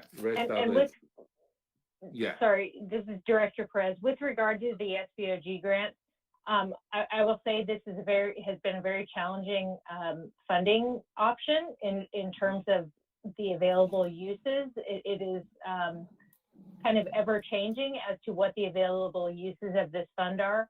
But I believe that the uses that we've proposed are best investing back into the theater, which is what is requested of these funds. So as opposed to the parking lot, even though I would agree that during the pandemic, especially, the parking lot has been a vital location for us. Okay, yeah, I know that that's the budget. It's not enough money to do that. But I just bring up this issue for the future, Yeah. I'll add, Vice Mayor Ding, to what Rebecca just said. If we can have the theater not require the transfer from the general fund every year in order to be solvent, then we could use that money to pave the theater. So these kinds of investments that she's proposing could help us make that decision in the future. Okay, all right, good to know. Thank you, Rebecca. Thank you, Mark. Thank you, the Mayor Liao. So yeah, that's my comments. Yeah. Thank you so much, Vice Mayor. So what's next? Do we have to vote on anything, or just discussion and recommendation to our staff? So, Mayor, I'll summarize what I heard from council, and if council feels that it's different than what I say, please let me know. Otherwise, I'll tell you what we've heard as far as direction goes. It seems like the majority of council are interested in a small business grant program. So we will come back at a future meeting, and my suggestion would be in January, after we have that revenue calculation that we talked about for our ARPA funds. We'll have some data. And we can also work on getting some feedback from those operators that received grants in our last round, so we can tell council how successful or not those were. We heard from council that certainly the senior meals program is a no-brainer, and we'll continue with that and fund that to the full extent. We will be coming back with plans for the improvements to the theater. All of these projects will take future council actions, so it won't be done at a staff level. So for the Black Box Theater, for an example, we'll put together a quick plan, and then that will all be bid out, and council will have to approve that. The same with any production that we do with those, with the Save Our Venue grant. And then finally, with respect to the council chambers improvements, I'll put together a quick summary of that and bring it back for the council as well of what the cost would be. And we can decide at that time whether that's something that is important enough for the council to consider. And that's what I heard. We'll look to bring these all back shortly after the new year. Did I miss anything? I was just going to add, Mayor, if you don't mind, in the future, maybe not relating to these funds, but to give council a choice during the budget about paving the Mission Playhouse, because it is going to be a choice. Do we pick a street or do we do the Mission Playhouse? And it seems like there's at least two of us who are very interested in paving that Mission Playhouse. So just down the road, when it's the appropriate time, I would like council to at least have an option along with streets. Thank you. And I'll also add that we'll look into the voucher programs that other cities have done with ARPA funds and bring back some information on that as well. Okay, I think that covers all. All right, thank you. Next item, please. Mr. Mayor, we have no additional public comment this evening. Okay, now it's city manager's report. Thank you, Mr. Mayor. Just one very quick item, a reminder to the council and the community that we'll have our December 7th meeting in person at the Mission Playhouse. It will be our celebration of our employees through the year, as well as a short business meeting. And that will also be live streamed on our YouTube channel and our channel 3, our Spectrum. So those who can't attend in person can still watch that remotely. And I hope to see everybody out there. And have a wonderful Thanksgiving to the council and the community, all 10 who are still listening. Thank you, thank you. How about the council's comments and conference reports? Anyone? Go ahead, Councilwoman Vega. Okay, thank you so much. First of all, I just want to remind everyone that the Harold Christian Center is going to be hosting a vaccination event at the San Gabriel Mission Playhouse on Monday, November 22nd, from 9 to 3. Pfizer and Moderna vaccines will be available. And so if you're interested, I believe we have some information on our city website about that. And then the Asian Youth Center is also hosting a vaccination clinic on Saturday, November 20th, from 10 a.m. to 2 p.m. at Smith Park. And the clinic will provide free COVID-19 booster shots also. So if you have any information, if you need more information, call AYC. But I just want to highlight how the Harold Christian Health Center as well as the Asian Youth Center have been such great partners. And this is why we have a 90% vaccination rate in San Gabriel. They've just been amazing, relentless, and just really trying to help this community be safe. So I want to thank them for that. Yesterday we had, let me paraphrase that a little bit. I serve on the 201 LA County Board of Directors, and I was there yesterday serving as both councilwoman and Board of Director for the unveiling of the mural at 211 LA County. I was joined by my colleagues, Mayor Lau, and Vice Mayor Tony Ding. And we also had our police department there and our city manager. And the 211 building is in San Gabriel. It's on Los Tunas. It's right next to Newport Seafood. So hopefully everyone gets an opportunity to drive by and look at this beautiful mural. It was the kickoff for United versus Hate. I had the honor to introduce the muralist. Her name is Sharon Chan. And this is the kickoff to keeping everyone safe and taking a stand, making sure that our community knows that we are here, 211 is here, but the San Gabriel community is also here to protect everyone who is a victim or subject to hate.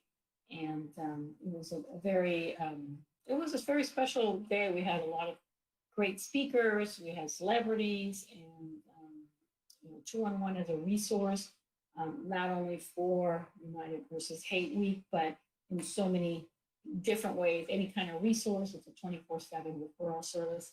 And as those who are remaining on the line saw earlier today, we had a representative, Rick King, from LA County, who was also there and accepting the proclamation that this council approved this evening because it is United versus Hate Week.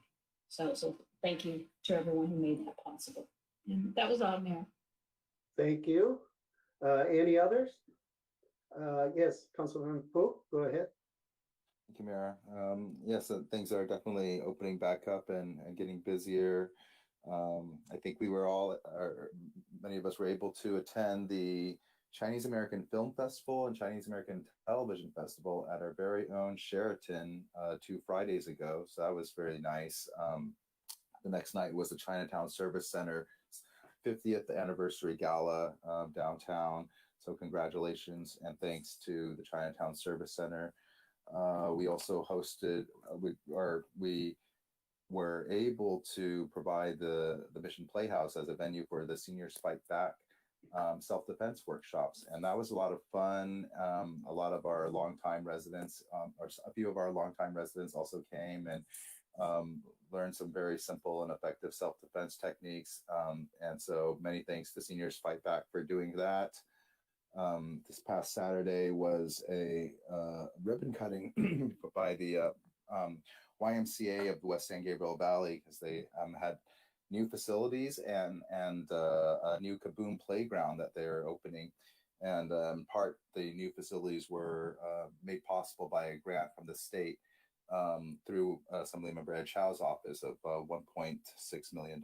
So that's also a very meaningful event, because that's where, you know, my daughter took a lot of her early classes in swimming and dancing and things like that. And then we won't have a chance to meet until after Thanksgiving, but I'll report that the San Gabriel Valley Council of Governments did approve a letter to be sent to the LA County Redistricting Commission that essentially just, it was watered down a little bit due to objections from some cities, but the parts that remained were about keeping the San Gabriel Valley separate from Los Angeles as far as county districts go. And the reason for that is because I think that there's a common, you know, perception or feeling amongst San Gabriel Valley cities that the city of LA or the West Side tends to absorb a lot of the resources, a lot of the county resources, thereby leaving the San Gabriel Valley with less than our fair share of those resources. And so in order for us to have a representative or representatives that really advocate and represent the San Gabriel Valley, we don't want to have a supervisor who would then also be, in some sense, you know, need to be accountable and responsive also to Los Angeles.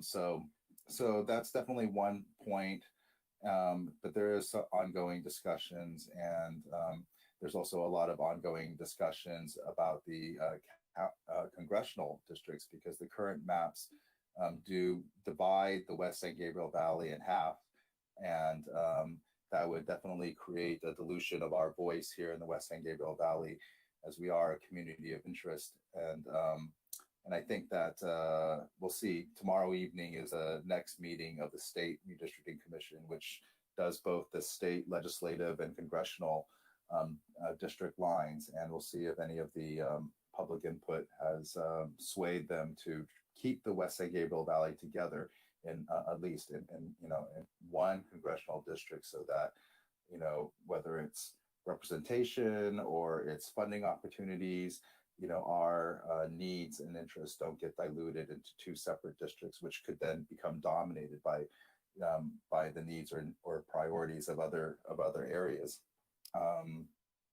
And finally, I'll be attending the Cal Cities board meeting in Monterey the first week of December, and it'll be my first time attending as an actual board member. I'm only a member of the board by virtue of being president of the API caucus, but it'll be interesting. It'll be an interesting discussion, because we have these sort of integration issues that we're going through, and I'll be happy to report back to the council afterwards to let you know what the latest and greatest that's happening with Cal Cities, formerly League of California Cities.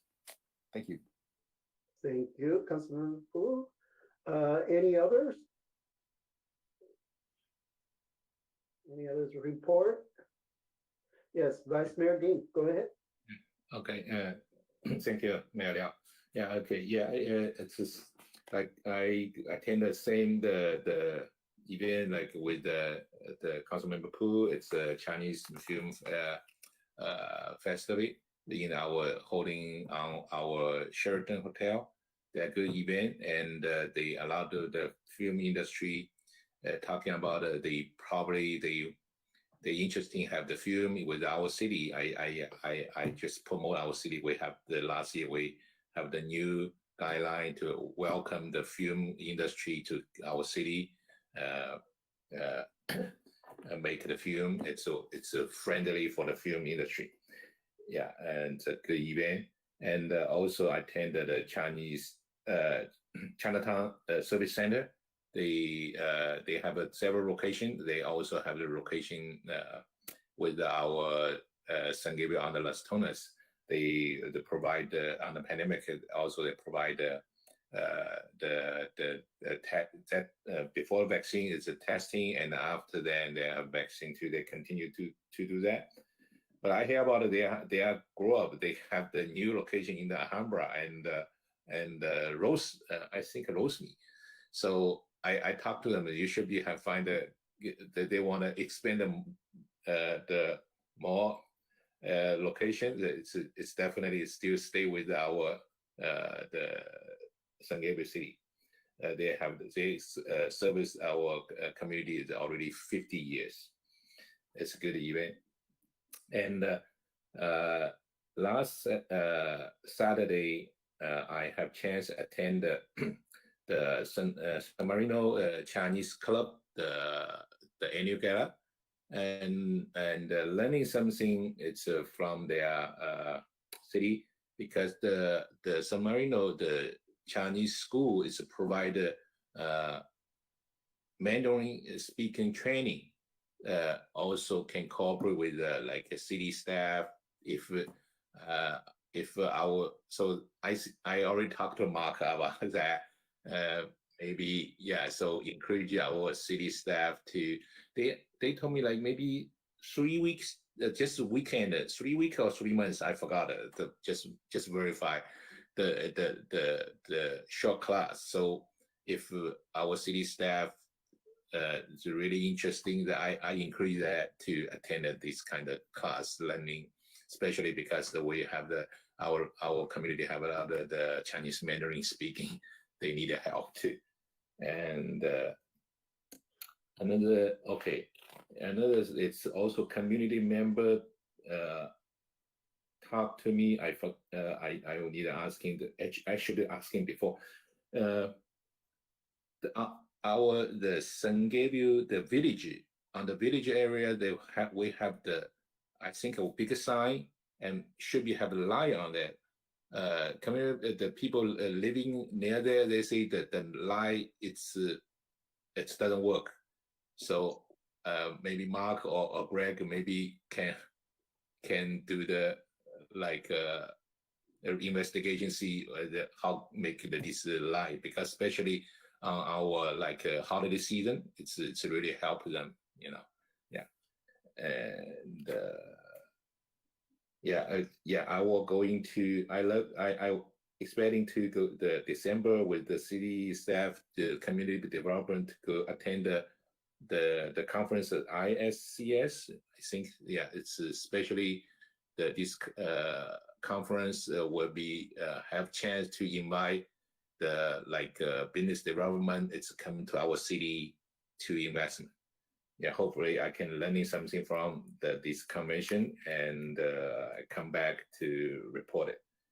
And lastly, it's definitely was everybody saying have the good Thanksgiving Day, and family get together, have fun. Thank you. Thank you, Vice Mayor. Thank you. Council Member Hampton, your report. Good night, Mayor. Thank you. Okay, thank you. So start from last Friday, I attended the National League of Cities, the POMO board meeting, and we do have staff from National League and talk about the exciting infrastructure bill. So that's why I know there is $110 billion for roads, bridges, and highways, and $65 billion for high-speed internet. So I think we're doing the right thing, start installing fiber optics in our major streets. And also $55 billion for clean water. It's amazing that they put away $10 billion for PFAS removal from our drinking water. So I think this is great, and make sure it's safe to drink the tap water.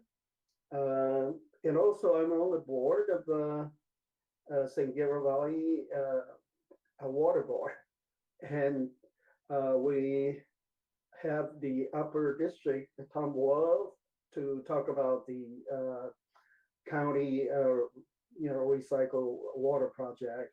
However, we got a feedback from Water Master. They think, well, all these water, reclaimed water, they try to replenish the groundwater, and she think it's not very efficient. So a lot of water just go to the roots, not go down to the groundwater. Yeah, so if this continues to be an issue for water in Southern California, I think there's a need for a desal plant. So this is something, because I'm on the water board, I need to help our drinking water. So yeah, there's something that I can work on, and maybe I hope there is money available from this infrastructure bill. But very exciting time with all this money. So yeah, that's my report. And yes, Mayor, sorry, I just add on one more the things that's for the Rebecca. I just got a text. Some kind of the Dr. Allen will be donate. I think it's 250 the turkey in our San Gabriel City, the resident, will be probably planned to deliver on the beginning of December. So maybe tomorrow Rebecca, I will be forwarding information to you. So yeah, that's a kind of the donation for our community. Thank you. Sounds great. Thank you. Yeah, actually, Dr.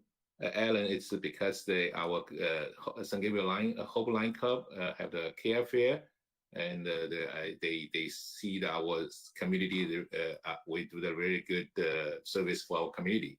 So that's why he chose our city. Yeah. Thank you. Great. Thank you. Thank you.